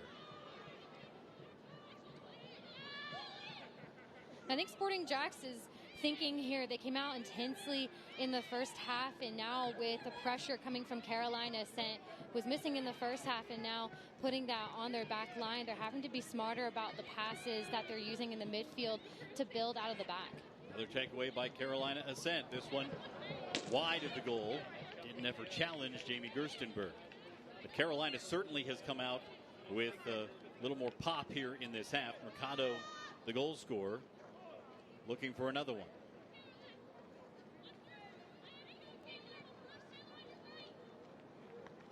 Again, Carolina applies the high press here. Play it back to the keeper. Gerstenberg sends one forward. Carolina gets it back. And Carolina Ascent is doing a much better job this half of connecting those simple passes through the midfield. And Sporting JAX is not able to keep up with those kinds of passes. This one well over the top. It'll be a throw for Jacksonville. But again, Carolina sending all the outfield players into the attacking half here to set up this high press. And Carolina Ascent's high press has high attacking numbers. It's what allows them to pin players in back of their defensive third and gives them those opportunities on net. And it forces the giveaway. Philip Poole dialing up the defense here. Poole, very experienced coach in the women's game, was an assistant for Vlatko Andonovski with the U.S. women's national team from 2020 through 2024. Assistant at Wake Forest as well. And serving as both general manager and head coach of Carolina Ascent. We mentioned the great success in year one, looking for the first victory this season. Pennick to Hunt. And now off to the races, it's Ashlyn Puerta. There's a great sequence of one-touch passes for Sporting JAX. They allowed them to pass out around those players in the midfield. Here's Hughes. Across, headed away. Sophia Bowman gathers it, plays it out wide for Julia Lester. Lester plays one. It goes sailing over the goal. Not sure if that was a pass or a shot, but it didn't develop to anything anyway. But the best attacking opportunity for Sporting JAX here in the second half coming at the hour mark.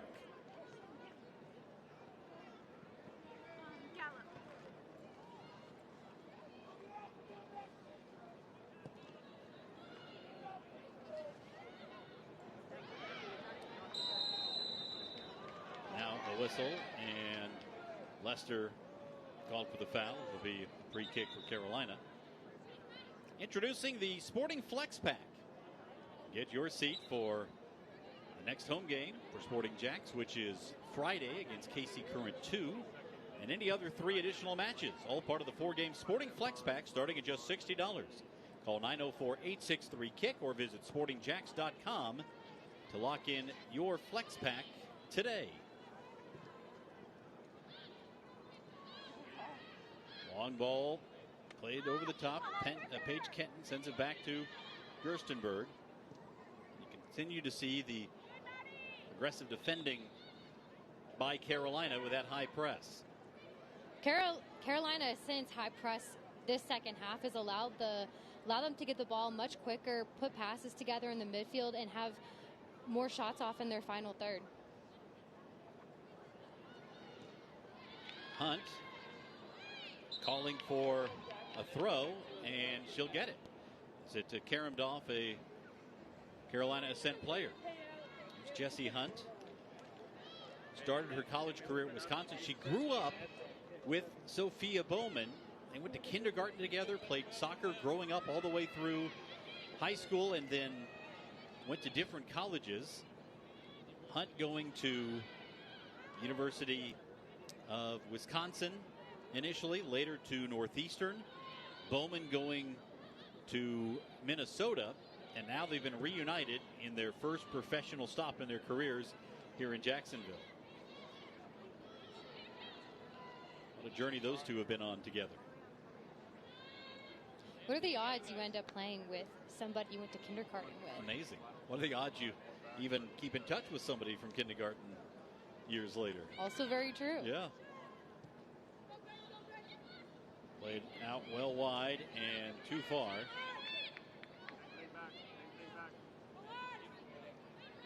Sporting JAX will have to throw, but again, Carolina setting up for a high press. I think if for Sporting JAX, if they stay patient in the way they defend, but also the way they possess, they have a player, Mia Corbin, coming back in Carolina Ascent to help defend the midfield. Playing around that extra player and utilizing the space in the wide areas will allow Sporting JAX to move forward into their final third. Pennick dispossessed there by Emily Moxley. Carolina looks to reset here. 2-1 Sporting JAX on the strength of goals by Ashlyn Puerta and Maddie Kemp. And Madison Mercado scoring to cut the margin for Carolina Ascent late in the first half.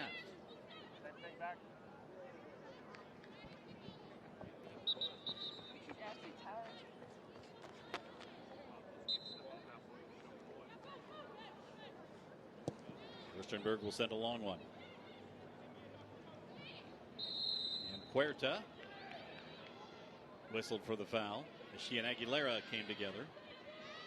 Puerta wasn't so sure about it, was wondering what it was all about.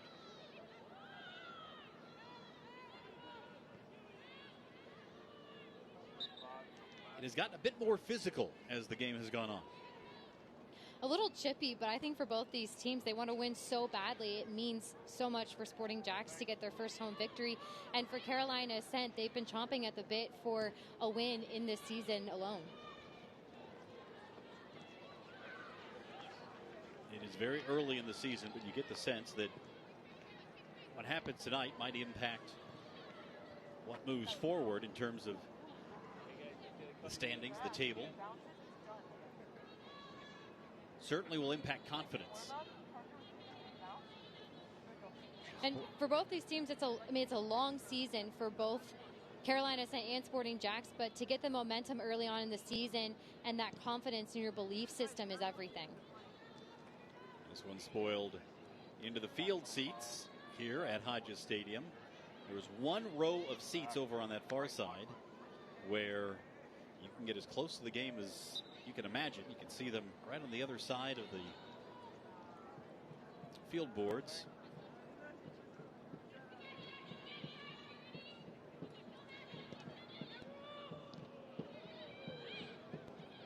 Once again, a couple of players come together and no whistle. So it's going to be played back for Carolina Ascent.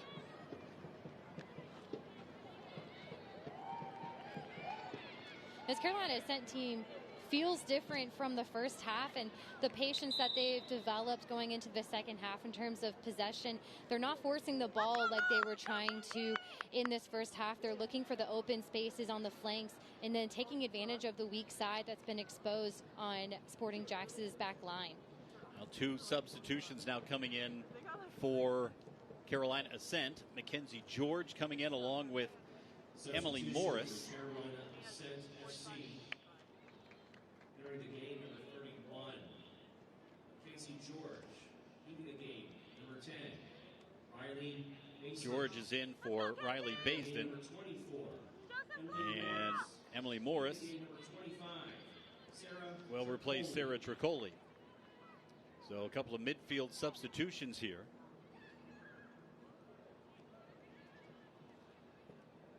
And a Jacksonville substitution as well coming.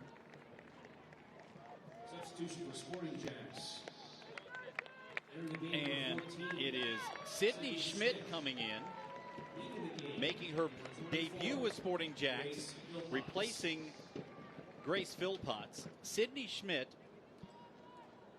is the first Academy player to play in a game for Sporting JAX. She would be going into her senior year, or would be in her senior year in high school. Again.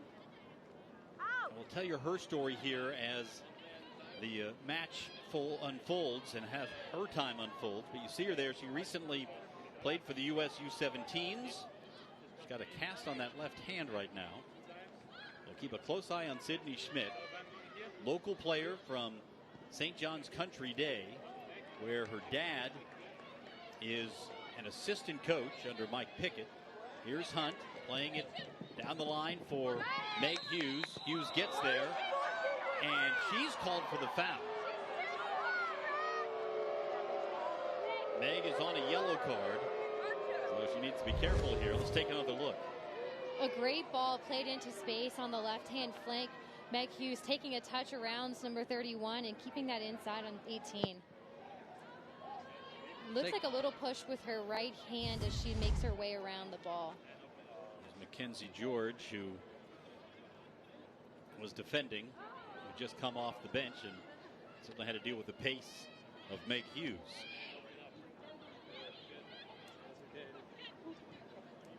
Go on, Ken. Get there. Try there, Ken. There's Sydney Schmidt's first opportunity defending for Sporting JAX. Playing on that left side of the back line right now. She can also play on the wing. Schmidt.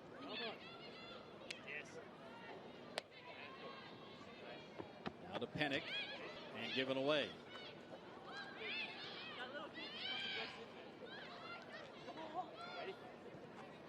Carolina Ascent's patience here in their final third in moving the ball left to right is giving them those opportunities to move the ball through the midfield and make good decisions going forward.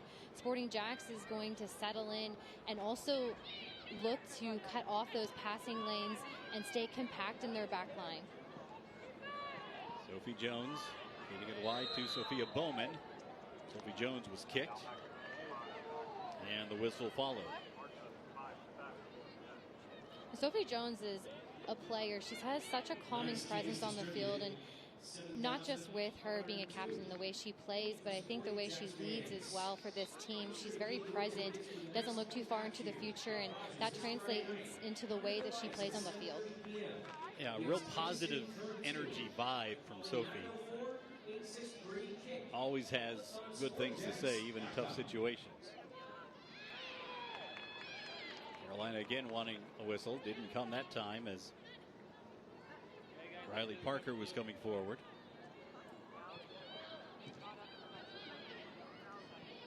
'70th minute, now 71st.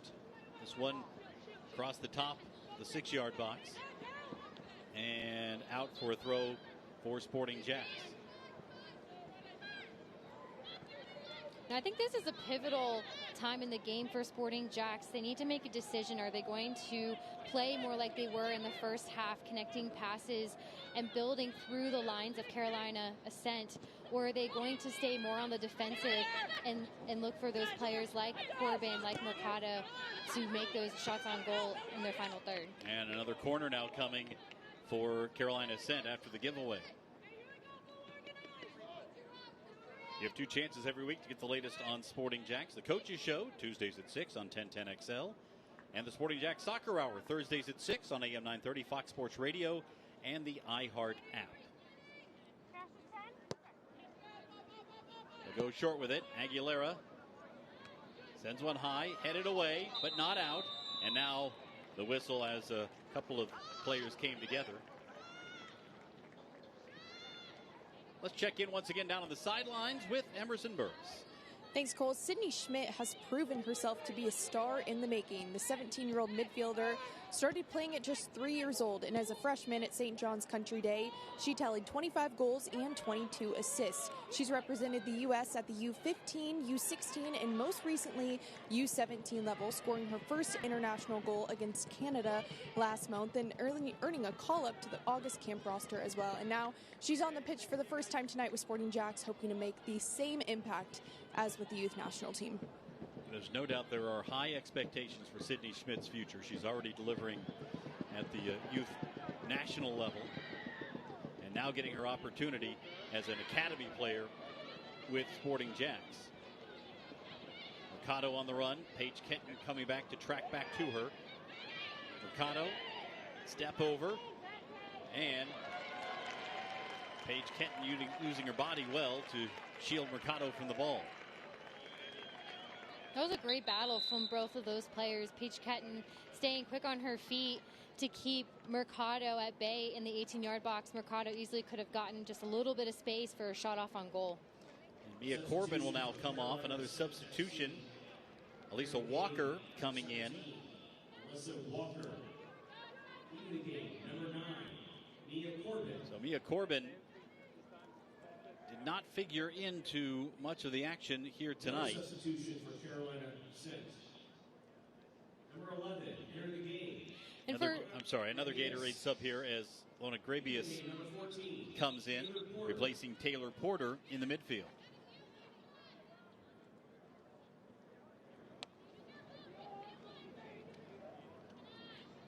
And for a player like Corbin to come out of the game with not a lot of production coming off of her, I think in the second half she was able to come back deeper into the midfield, help defend well, and not allow Sporting JAX to put those connecting passes together.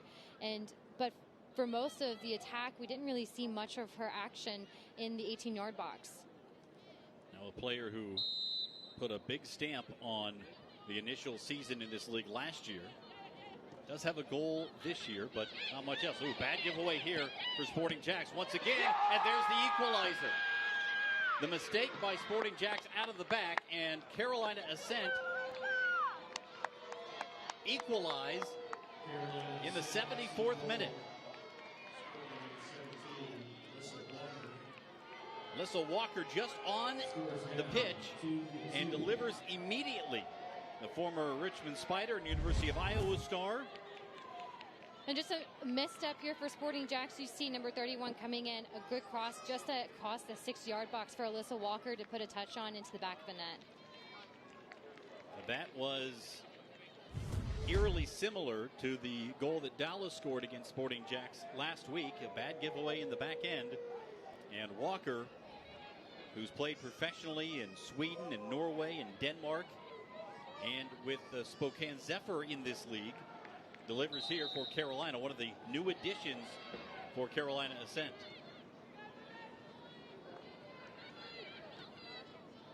Well, goals change games. And this one seemed to be in hand for Sporting JAX. Now suddenly is level for the first time since it was 0-0. And for Sporting JAX, come into the second half, started off this match with an intensity, putting balls in the back of the net, but then not being switched on in those small moments that matter. They're details that, with simple passes, need to make it to the players in that back line. A team like Carolina Ascent is going to take advantage of those small mistakes and punish you for them. Here is Puerta, Ashlyn Puerta.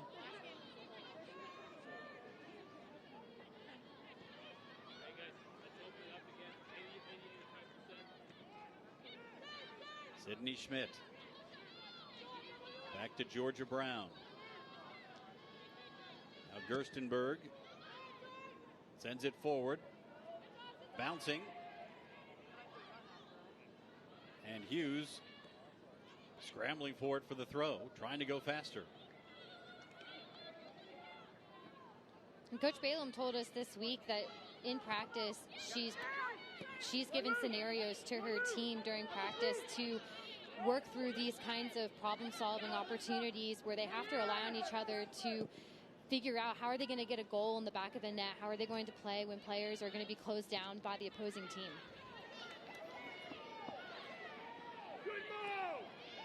There's Hughes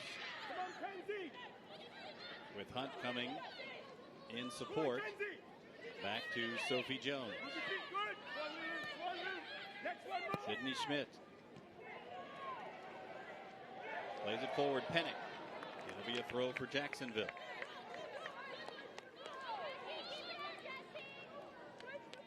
Hughes to Sophie Jones. Pennick. And a foul called on Pennick. And the crowd doesn't like it. I think they thought the contact was initiated by Gravius. Take another look here.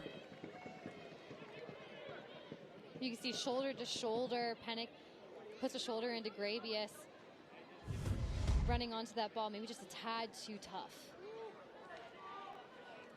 Well, this has been the score of each of the first two matches for Carolina Ascent this season. It's been 2-2 in games against clubs from the state of Florida. So this is looking eerily familiar for those fans back in Charlotte. Excuse me, I just got told to shut up by him.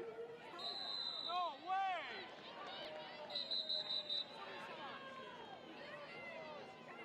This is a pivotal moment for Carolina Ascent. As you said, 2-2, which is a similar score from the last two games that Carolina Ascent has played.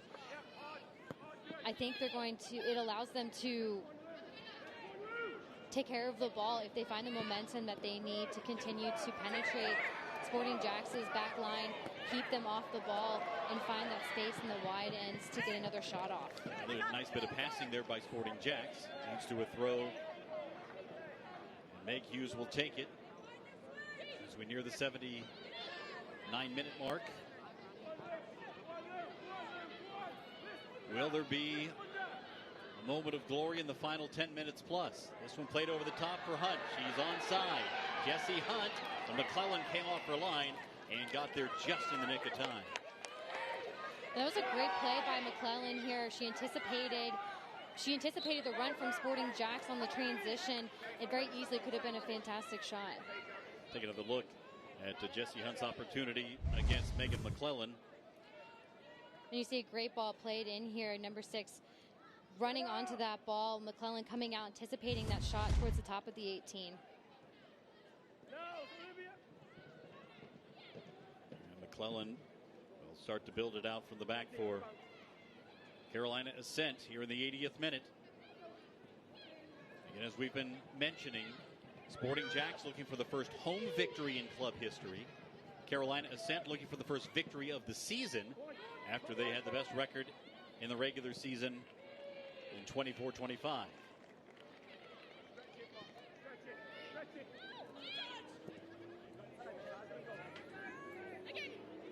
And I think something major for Sporting JAX that they need to focus on in the back half of the second half is continuing to press high on Carolina Ascent's back line. Again, another physical moment there as Mackenzie George got into Sydney Schmidt. And Sydney Schmidt running to defend that ball. And it looks like George just came around the end of it, clipping her ankles out along with the ball.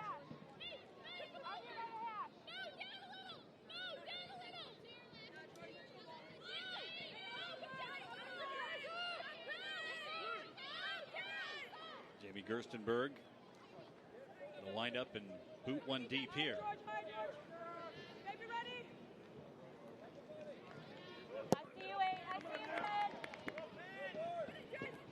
And this is a good option from Gerstenberg. Take the pressure off from the back line. Give Sporting JAX a minute to breathe. Bring that ball up into the midfield. Here is Riley Parker to the byline, defended by Julia Lester. And a corner coming for Carolina Ascent.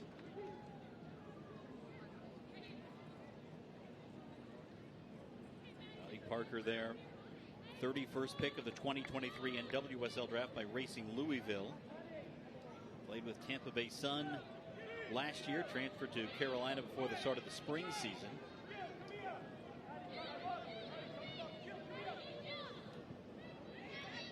Corner for Carolina Ascent. And this one just off the crossbar. Dangerous moment there. Carolina looking to nose ahead for the first time in this contest.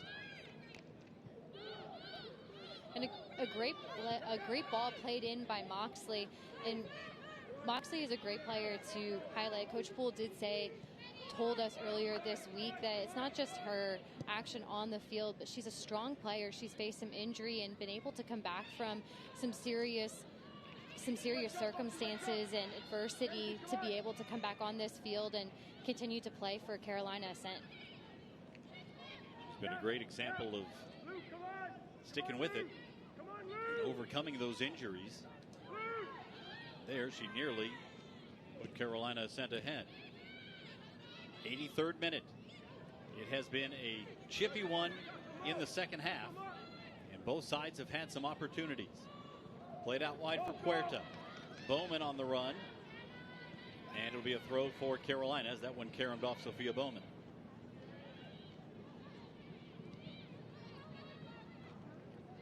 And Carolina Ascent seems like they are taking their time moving the ball around, being more clinical about the way they move the ball forward. This is giving them better opportunities in the final third and higher production inside the 18-yard box. Paige Kenton whistled for the foul as she had their hands on the back of Gravius.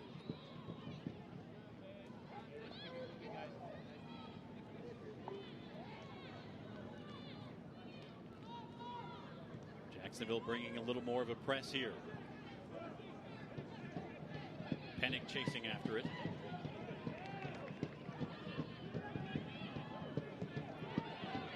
Well, here comes Sophie Jones in pressure. Carolina Ascent able to handle it. Long ball over the top. There's Riley Parker chasing. Defended by Julia Lester. Parker to the top of the D. Kenton able to spoil it away for the moment. Lester tried to get ahead to it. Could not. Now Kenton will just give it a boot toward Puerta, who can't keep it in. It'll be a quick throw for Aguilera for Carolina Ascent. Now a shot from distance. It never challenged Gerstenberg. Goal kick Jacksonville as we approach the 85th minute. I like Carolina Ascent's intensity in this moment. It's kept Sporting JAX pinned in their defensive third, and players like Maddie Mercado are using the space in front of that back line to take those long shots that she's so good at. Stay up to date with the Gainbridge Super League. Sign up for the Super Newsletter. Get news about your favorite team and stories from around the league delivered directly to your inbox weekly. Sign up at GainbridgeSuperLeague.com/newsletter. Here's Schmidt.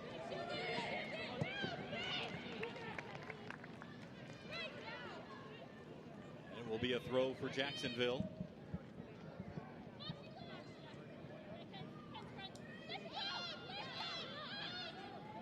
Sydney Schmidt, the Academy player.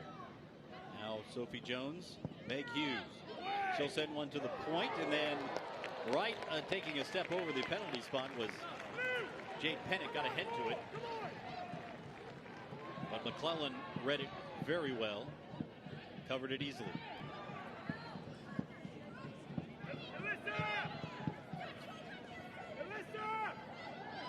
Sporting JAX continuing with some press here. Bowman got it loose for a moment. Now Schmidt keeps it in for Sporting JAX. Sydney Schmidt through ball, tried to get it to Pennick, could not quite connect. And the change in momentum from Sporting JAX all comes from using the space coming down that left flank. They're able to find the head of Pennick very quickly. This one over the top. And Gerstenberg slides in to grab that one as Riley Parker went over the top.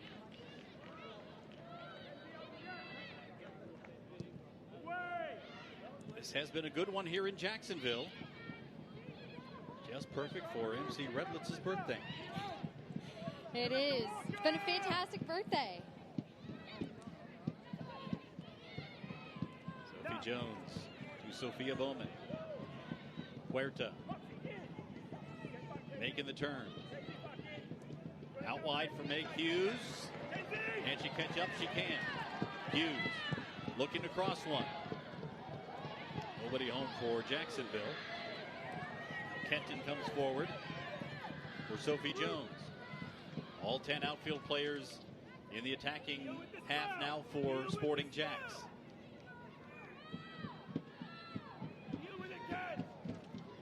There's Sophie Jones in between two players. Back to Sophia Bowman. Hunt back to Bowman to Jones. Sporting JAX looking for an opening here, not finding one against the Carolina defense. I think for Sporting JAX, this is a great opportunity to be patient as they build into the final third. Be very strategic about which balls you want to play into the final third with little left on the clock. Inside the final 3 minutes of regulation time, we figure to have some stoppage time added in. Here's Kenton bringing it forward. Through to Hunt. Pennick chasing onto it. Cut off there. And the offside flag up.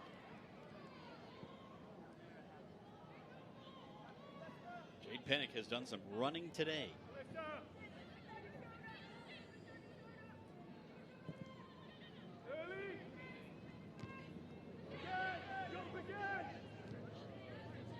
Headed twice.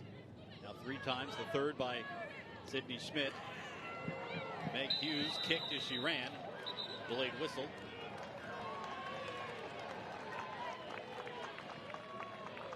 And we may be seeing another card here. Hughes went down in a hurry after she was kicked.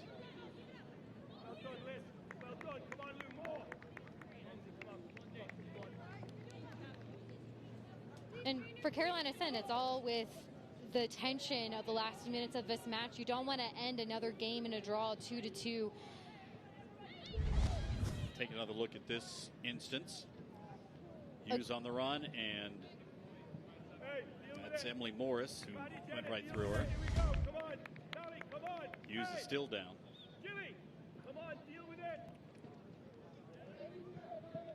A player like Hughes down later in this match would be a miss for Sporting JAX. Unfortunately, you need a player like Hughes to man with pace the wide spaces on the left. They found a lot of production and work for her coming into this final third. Here we go on the bounce ball. Very well done. Hey, deal with this one. Come on. Tabitha Santiago, the trainer out there with Meg Hughes, and you can see she is really favoring that left ankle. You can hear her saying, "I'm good to go back on, just give me a second." Doesn't want to be subbed off. And as of yet, no sub heading to the table. Hey, get up. Deal.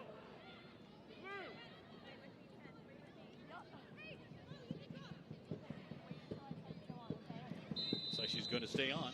Be able to come on here in just a moment.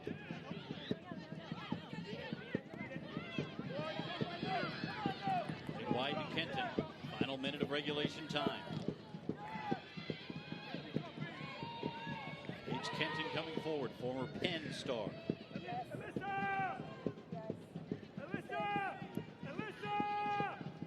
And we are now into stoppage time. 6 minutes of stoppage time being added here at the end of the half. Will that be enough for one of these sides to find a third goal? Schmidt sends it ahead. Hunt, a header to Pennick. Pennick has Bowman on her left, tries to go right. Now played down by Mackenzie George.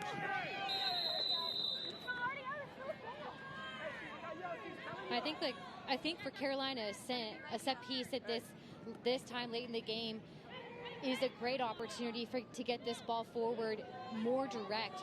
You can surpass some of the lines of Sporting JAX and get right into their final third. Nervy moments here in stoppage time as Carolina Ascent looks for the first victory of the season and Jacksonville looks for the first home victory in club history. This one headed on into the hands of Jamie Gerstenberg.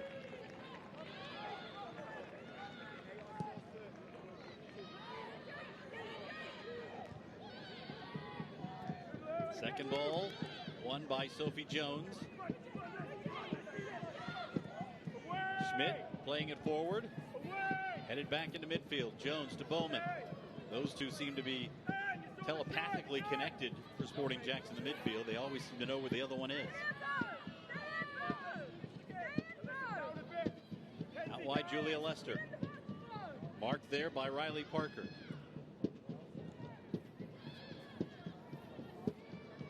Sporting JAX late in this game, they need to be direct and intense. I think they need to be strategic about the way they possess. Use that extra midfielder to move the ball and be more direct about finding those lines behind Carolina Ascent. Riley Parker converged upon by 3. Huerta dispossesses her. Here's Bowman now. Meg Hughes back on that bad wheel. Played out wide and kicked away by Carolina Ascent. Georgia Brown back for Sporting JAX.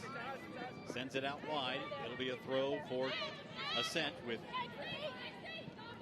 stoppage time ticking by. Walker a throw. Georgia Brown got a foot to it in a hurry. Now Bowman wants to run the other way. Sophia Bowman. To Pennick, who's playing a bit wider here of late, with Hunt playing in the middle. In Carolina defending well. Sophie Jones got to it. Here's Pennick. Jade Pennick on the move for Sporting JAX. She has help to the right. Playing it out wide. Huerta. And it'll be a goal kick for Carolina Ascent. This is great pressure coming from Sporting JAX. They've made some strategic passes through, use their players like Pennick to find pace, get that ball into the final third, and the creativity from Huerta to move that ball into an opportunity for a cross into the 18-yard box. What you love about this one, both teams just leaving it all out there.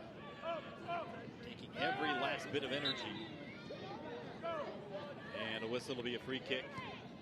The center circle for Carolina Ascent. This is a time about the game where emotions can get higher, and for both these teams, they need to stay focused on the task at hand. Carolina Ascent needs to get another goal to win this match, not leave with a draw, and for Sporting JAX also needs another goal to get their first home victory. Aguilera sends one into the box. Sent back out. Walker, far and too wide.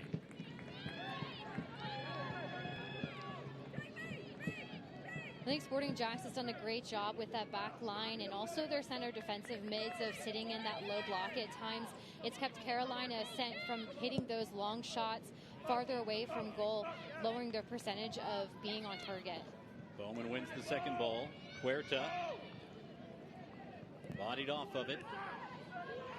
Long one over the top. Walker making a run. This one got by the keeper. And just wide. Georgia Brown defending. Gerstenberg came off her line. And Alyssa Walker almost snuck one through.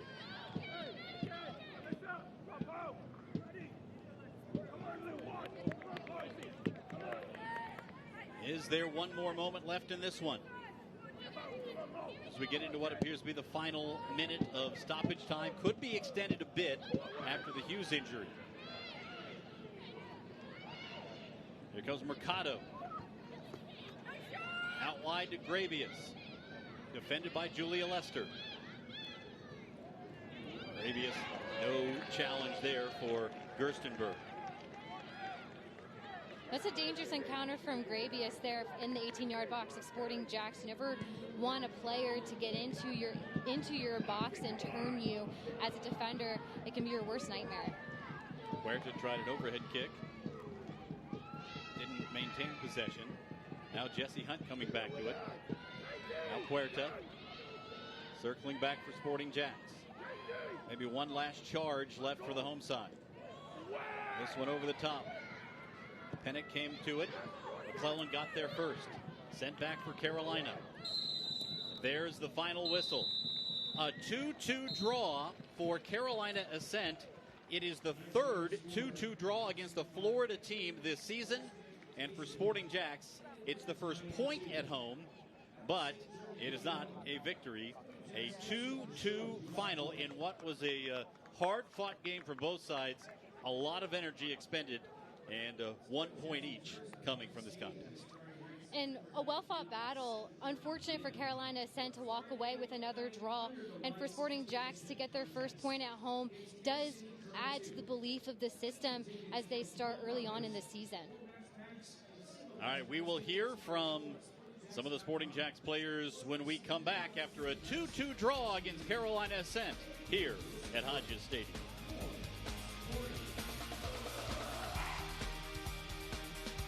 For more than 150 years, Ascension St. Vincent's has delivered award-winning compassionate care across Northeast Florida with 4 hospitals, primary care offices, urgent care centers, and freestanding emergency departments throughout the region. From everyday wellness to advanced specialty care, including heart, cancer, orthopedics, brain and spine surgery, and women's health, we're here for you when you need us most. Get the care you count on, close to home. Learn more at ascension.org/St. Vincent's. At Honda of the Avenues, we do things a little differently. While we may be a high-volume Honda dealership, we always put our customers first, making the car buying experience what it should be: fun, fast, and easy. You'll always find great deals on our huge selection of new Hondas. Plus, when you buy your new Honda from Honda of the Avenues, you get an additional 1-year maintenance. Come see just how different car buying can be at Honda of the Avenues. Stop by or shop from home at HondaoftheAvenues.com. Greetings from Jacksonville, the flip side of Florida. Here, you'll find flip-flops and cowboy boots, sushi and soul food, surfers and skaters, Mozart and monster trucks, beachgoers and townies. Find art galleries and city murals, funky neighborhoods, and historic districts. Spend the day on the river or at the beach, in the park or on the trail, at the game or on the green. On the flip side, anything is possible, except running out of things to do. Learn more at visitjacksonville.com.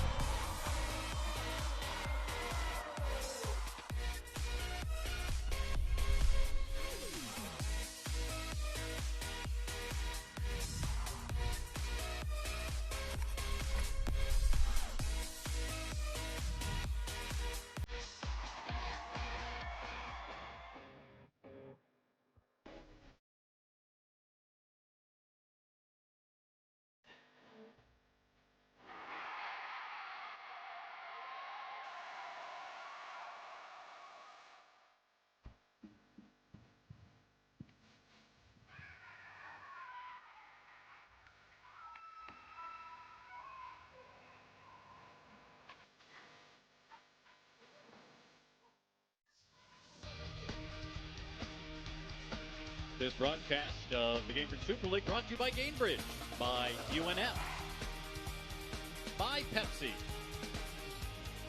Visit Jacksonville, SeatGeek, and Delta Marriott Hotels. Back here in Jacksonville, a 2-2 draw for Sporting JAX against Carolina Ascent. MC Bell, as we mentioned, it's the first point so far at home for Sporting JAX, and the third goal of the season for Ashlyn Puerta, and the first of the professional career for Maddie Kemp. And let's hear from Maddie, who's standing by now with Emerson Burris. Maddie, first professional goal tonight. You had a huge embrace with your teammates right after. Walk me through the emotions of how it all happened. I think it's a super special moment. I think it's been like coming for me. They've been saying in training and everything. So I'm just like really excited to be able to experience that and with great people around me. But yeah, I was super excited. That's a super special moment, and to have them with me. And I wish my parents were here, but they got to see it on TV. And yeah, I'm glad to have gotten my first. Carolina had the best record in the league last year. They also had the most goals. What worked for the team tonight to hold them to a 2-2 tie? Yeah, I think I'd be like remiss if I didn't say we were disappointed, because I think we have a lot higher standards for ourselves than we've been executing and we've been performing. So, but to hold them to a tie late in the game is obviously important for us, and we still produced a lot of offense and had a couple good looks. So disappointing, but happy to sneak away with a point. Casey Current 2 comes to town next Friday. What needs to happen in training this week to hopefully get the home win next week?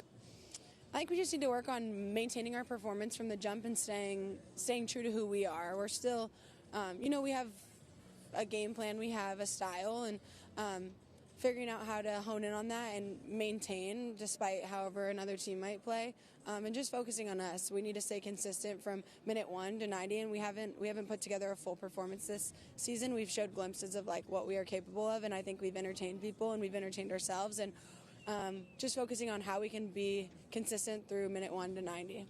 Maddie, thanks for the time. Thank you. Guys. All right, Emerson, thank you so much. Let's take a look at the highlights from tonight's contest. Sporting JAX and Carolina Ascent here at Hodges Stadium. And in the 11th minute, Ashlyn Puerta got her third goal of the season, this one on a header. And a fantastic cross in from Leicester. You see Puerta sitting at the top of the PK spot, able to redirect that ball into the left side of the net. 39th minute, and another opportunity for Sporting JAX. And there is Maddie Kemp's first professional goal. Meg Hughes with the assist. And Meg Hughes coming in, taking that space, crossing it in with her left foot. She's got 3 options and finds Maddie Kemp at the back of the 18-yard box. Late in the first half, Carolina Ascent got one back. Maddie Mercado able to sneak it by on a ball that hung out in the box, and that gave Carolina Ascent new life. And they would equalize the game, 74th minute. And this is one Sporting JAX will want back. Just a bad giveaway. And Alyssa Walker with the equalizer. Let's take a look at the numbers from tonight's contest. A 2-2 draw between Sporting JAX and Carolina Ascent. See, Carolina had more shots, but Jacksonville more shots on target. Possession favoring the home side, as we referenced throughout. Not a lot of corners in this one. And the yellow cards don't necessarily indicate how chippy it was, particularly in the second half. It was a little physical towards the end of the game, and I think that speaks to the intensity of both of these teams. They really wanted to walk away with 3 points. For Sporting JAX, leaning on the possession style of play, they were able to create more in the final third with shots on goal and keep Carolina Ascent further back from the defensive third of Sporting JAX. And those are the numbers from tonight, as Sporting JAX and Carolina Ascent a 2-2 draw. As we'll look ahead now to what comes next for these two sides. For Sporting JAX, as you mentioned, a Friday night friendly against Casey Current 2 in a friendly here in Jacksonville. They won't be back to play a home match in the league until the middle of October. And that's a mindset completely different than playing at home for Sporting JAX. All right, 2-2 the final. For those watching on Peacock, we'll say goodnight. For those watching in Jacksonville, stick around. More post-game coverage straight ahead after Sporting JAX and Carolina Ascent play to a 2-2 draw here in Jacksonville.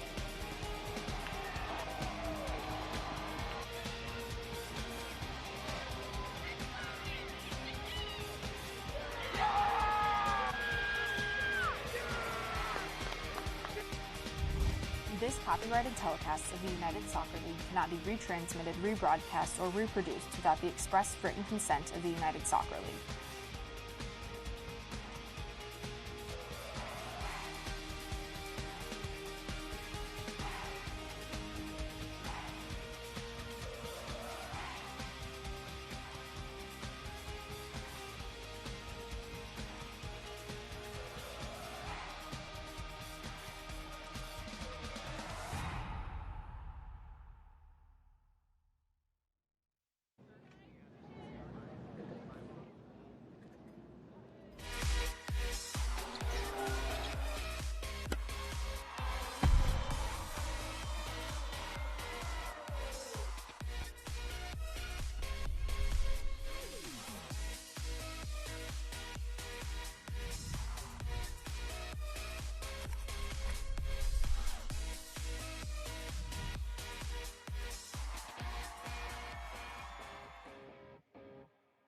Greetings from Jacksonville, the flip side of Florida. Here, you'll find flip-flops and cowboy boots, sushi and soul food, surfers and skaters, Mozart and monster trucks, beachgoers and townies. Find art galleries and city murals, funky neighborhoods, and historic districts. Spend the day on the river or at the beach, in the park or on the trail, at the game or on the green. On the flip side, anything is possible, except running out of things to do. Learn more at visitjacksonville.com. For more than 150 years, Ascension St. Vincent's has delivered award-winning compassionate care across Northeast Florida, with 4 hospitals, primary care offices, urgent care centers, and freestanding emergency departments throughout the region. From everyday wellness to advanced specialty care, including heart, cancer, orthopedics, brain and spine surgery, and women's health, we're here for you when you need us most. Get the care you count on, close to home.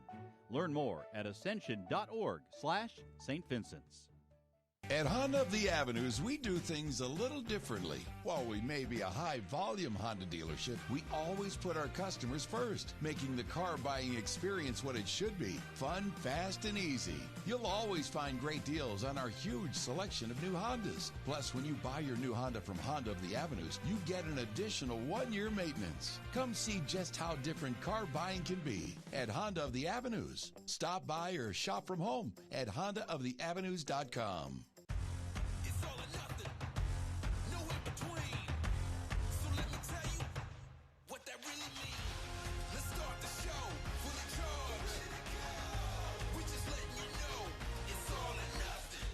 We are back with a new season. Join us for a full half hour of scores, highlights, and features on Varsity 4 football.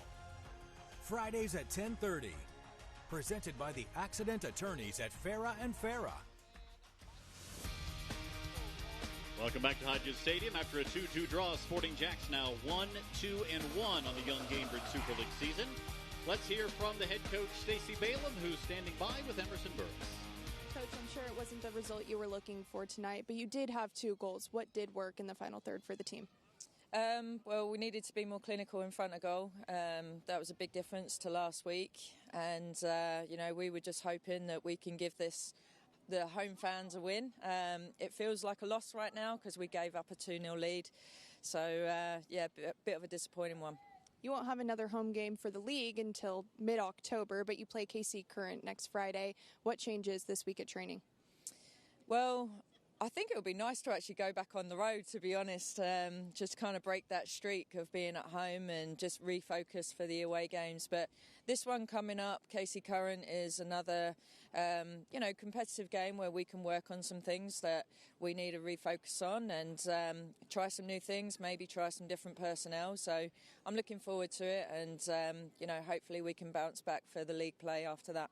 Sydney Schmidt got her pro debut tonight. What can you tell me about her performance? Unbelievable. I just said, to the group, first of all, congratulations to her to make her debut.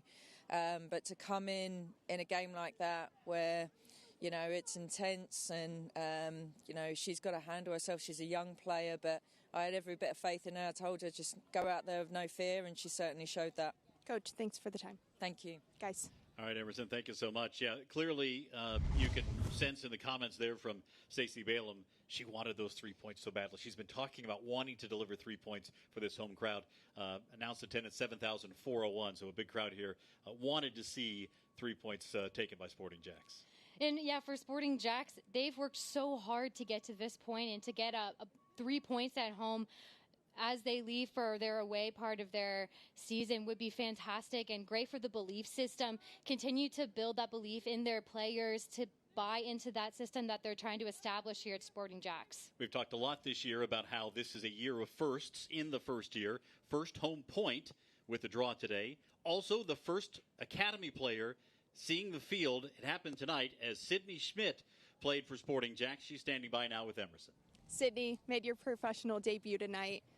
What a moment. Walk me through the emotions. I mean, honestly, it was such a surreal feeling. Getting to play in my debut in my hometown on a field that's not far from my house is like such an amazing feeling. And having my parents in the stands, my grandparents, and everybody come to watch me is just a great feeling. You've made quite the impact with the youth national team. What kind of impact do you hope to make here at Sporting JAX? I mean, honestly, kind of the same thing. I feel like in this environment, obviously being the youngest player here, I think it's more of a learning moment for me and all of these amazing players getting to play with them. I feel like I'm growing a lot. And I feel like playing here, I'm able to take that into U.S. stuff, so I think it's an awesome opportunity. Speaking of being one of the youngest players, next Friday you play KC Current 2. Some of those girls will probably be closer to your age. What needs to happen in training this week for you personally to look ahead to that game? You know, I think I just need to keep my head down, keep training as hard as I can every practice, just every day, coming out, giving my all. I think as a team, we just need to keep doing what we're doing. Goals are going to come. I think it'll be fun to play against some kids my own age next week. That'll be fun. I know a couple of them, so it'll be nice to see some familiar faces as well. Sid, thanks so much. Thank you. Guys. All right, well, you can see the composure, tremendous composure in the interview and also on the field playing against grown women. Here is a young lady, 17 years old, doing what she's doing for Sporting JAX. Really remarkable. And a fearless player, not just off the field, but on the field. When you go into a team like Sporting JAX with the intensity of a game like we just saw, that's a lot for a 17-year-old to walk into, but she took it on her shoulders. She rose to the occasion, and she defended well. She played into the attack. She was a true impact player tonight. And she will be thinking about all of those moments that she had playing here with Sporting JAX tonight. Again, for those who don't know, the Academy players don't give up their college eligibility. It's part of the way that it works. They aren't paid to play, but they get the opportunity. So she'll be taking these experiences forward as she goes to Florida State after the end of the year. One of the pros who certainly is taking advantage of her opportunities is the captain, Sophie Jones, who's standing by now with Emerson. Sophie, you're the captain of this team. What didn't work tonight? Yeah, I mean, I think we started really well, which is something we've been focusing on. I think just gave up a goal at the end of the first half, and that really changed the momentum. So that's obviously something that we'd wish we'd changed. But it was self-inflicted. You know, it was our mistakes and stuff that's fixable. As the captain, how do you rally this team, keep the positive environment, and just continue to look to the next game? Yeah, I mean, I think there's so much good that happened. We played really well. We played through the lines, and we got 2 goals, and that's something that we haven't been able to do last game at home. So I think there's stuff that we can build on for sure. Don't have a league game here for about a month at home. You play KC Current 2 next Friday. Not exactly the competition you've been facing this season so far. Does the mindset change? No, not at all. I think it's just a great opportunity to get more minutes under our belt. And like we said, we're a new team, so anytime that we can play is great for experience. So yeah, and hopefully everyone can get some minutes, and it'll be a good game. Sophie, thanks. Thanks, Emerson. Guys. All right, there's Sophie Jones, the captain. You see, we talked about the positive energy coming off of that pro, and you certainly saw it there from Sophie Jones. We'll take time out, come back, and wrap things up from Hodges Stadium after a 2-2 draw, Sporting JAX and Carolina Ascent.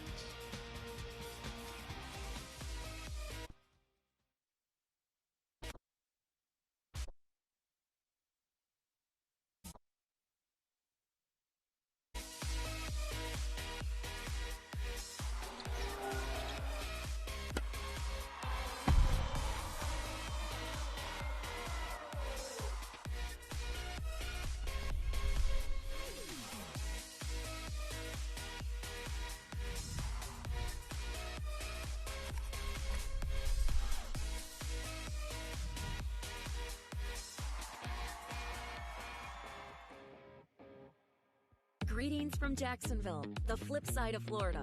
Here, you'll find flip-flops and cowboy boots, sushi and soul food, surfers and skaters, Mozart and monster trucks, beachgoers and townies. Find art galleries and city murals, funky neighborhoods, and historic districts. Spend the day on the river or at the beach, in the park or on the trail, at the game or on the green. On the flip side, anything is possible, except running out of things to do. Learn more at visitjacksonville.com. For more than 150 years, Ascension St. Vincent's has delivered award-winning compassionate care across Northeast Florida, with 4 hospitals, primary care offices, urgent care centers, and freestanding emergency departments throughout the region. From everyday wellness to advanced specialty care, including heart, cancer, orthopedics, brain and spine surgery, and women's health, we're here for you when you need us most. Get the care you count on, close to home. Learn more at ascension.org/St. Vincent's.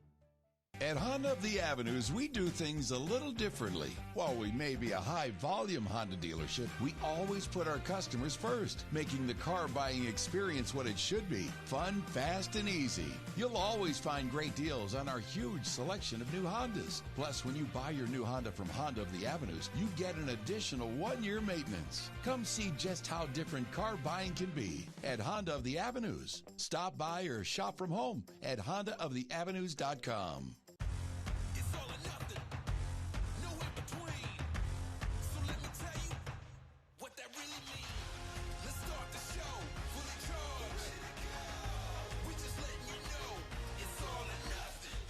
We are back with a new season. Join us for a full half hour of scores, highlights, and features on Varsity for Football.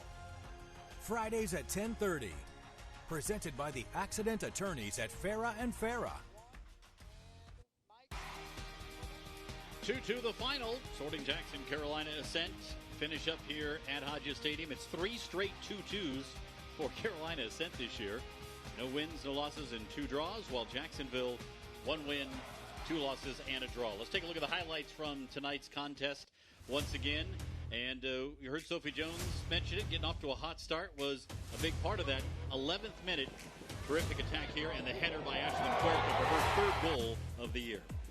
And a fantastic cross in there from Lester to Puerta. Puerta sitting at the top of that 6-yard box, able to redirect it to the left side of the net.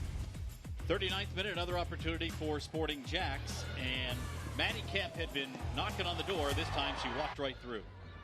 And Meg Hughes running down the space on the left-hand flank, crosses it in with her left foot, has a few options, and Maddie Kemp is able to cross that in into the back of the net with her right foot. As has been a little bit of a bugaboo for Sporting JAX, though, a late first-half goal changed things as Maddie Mercado able to sneak it past on a deflection past Jamie Gerstenberg, and this really did change the course of the game. Knocked it right off the Sporting JAX defender, but that led to this 74th minute goal for Carolina Ascent. And as we mentioned, this is one that will certainly be looked at in training this week. Not the kind of giveaway you want. Definitely not a goalkeeper's worst nightmare here. A breakdown in the defense with communication. All right, let's take a look at the stats. And MC Red, let's tell me what jumps out at you here in these numbers. I think for Sporting JAX, they maintained possession over Carolina Ascent, especially in the first half. You saw them able to connect those simple passes, build through the lines of Carolina Ascent, and keep Carolina Ascent farther away from their goal. You will see Carolina Ascent has more shots in general, but Sporting JAX has more shots on target, which means they've been closer to net. They've been able to get it between those pipes. There's no doubt about it. 7 shots on target, so the opportunities were there. Stacey Balaam saying she wanted to see the team be more clinical in front of the goal. That was the case in some regard, but there were more opportunities there. No reason why Sporting JAX can't turn those 7 shots into 3, 4, 5 goals in the future.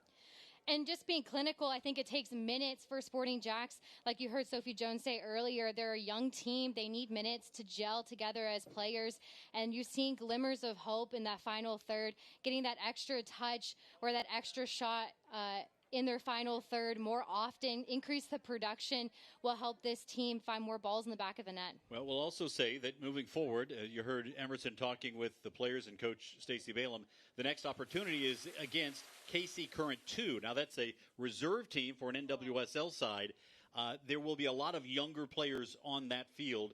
Maybe an opportunity to get some of these younger players a chance to get some minutes under their belts. For players like Maddie Kemp, who've been playing quite a bit, Julia Lester, who is a pro and has played quite a bit, they probably don't need all that much in terms of work. What can be gained against a much younger side like Casey Current, too?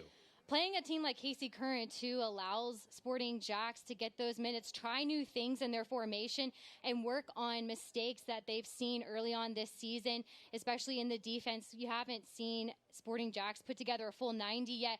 This is a great opportunity for them to focus on staying stingy in the defense, eliminating those simple mistakes in the back line, and increasing their production in the final third. I also wonder how much of an experimental lab that becomes for Stacey Balaam. Does she put some players in different positions, try out some different things in terms of formation, tactics, approach, just to see how it all works out? Because, again, this is a team that's been together for, about 10 weeks now, working since the beginning of training camp. They are trying to catch up to a league that had an entire season together last year. And I think it's a great opportunity to bring in some of those younger players. Like you heard Sydney Schmidt, she is a fantastic option for a game like that coming up next Friday.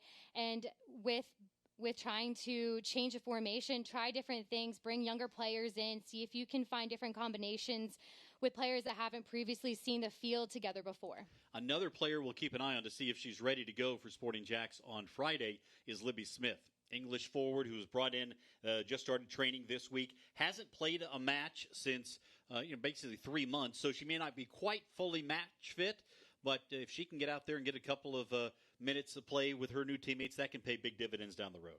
And I think it's a great addition for Coach Balaam in this squad. You bring in another offensive player to complement the creativity of Puerta and the experience that you find from Pennick. You have a player like Libby Smith. She has some experience under her belt at the professional level, but she brings that calming presence into the attack, and she's also able to connect passes, connect with the midfield, and play into Sporting JAX's style of play. Well, the next home match in the league comes against Tampa Bay Sun on October the 18th, 7:30 kickoff.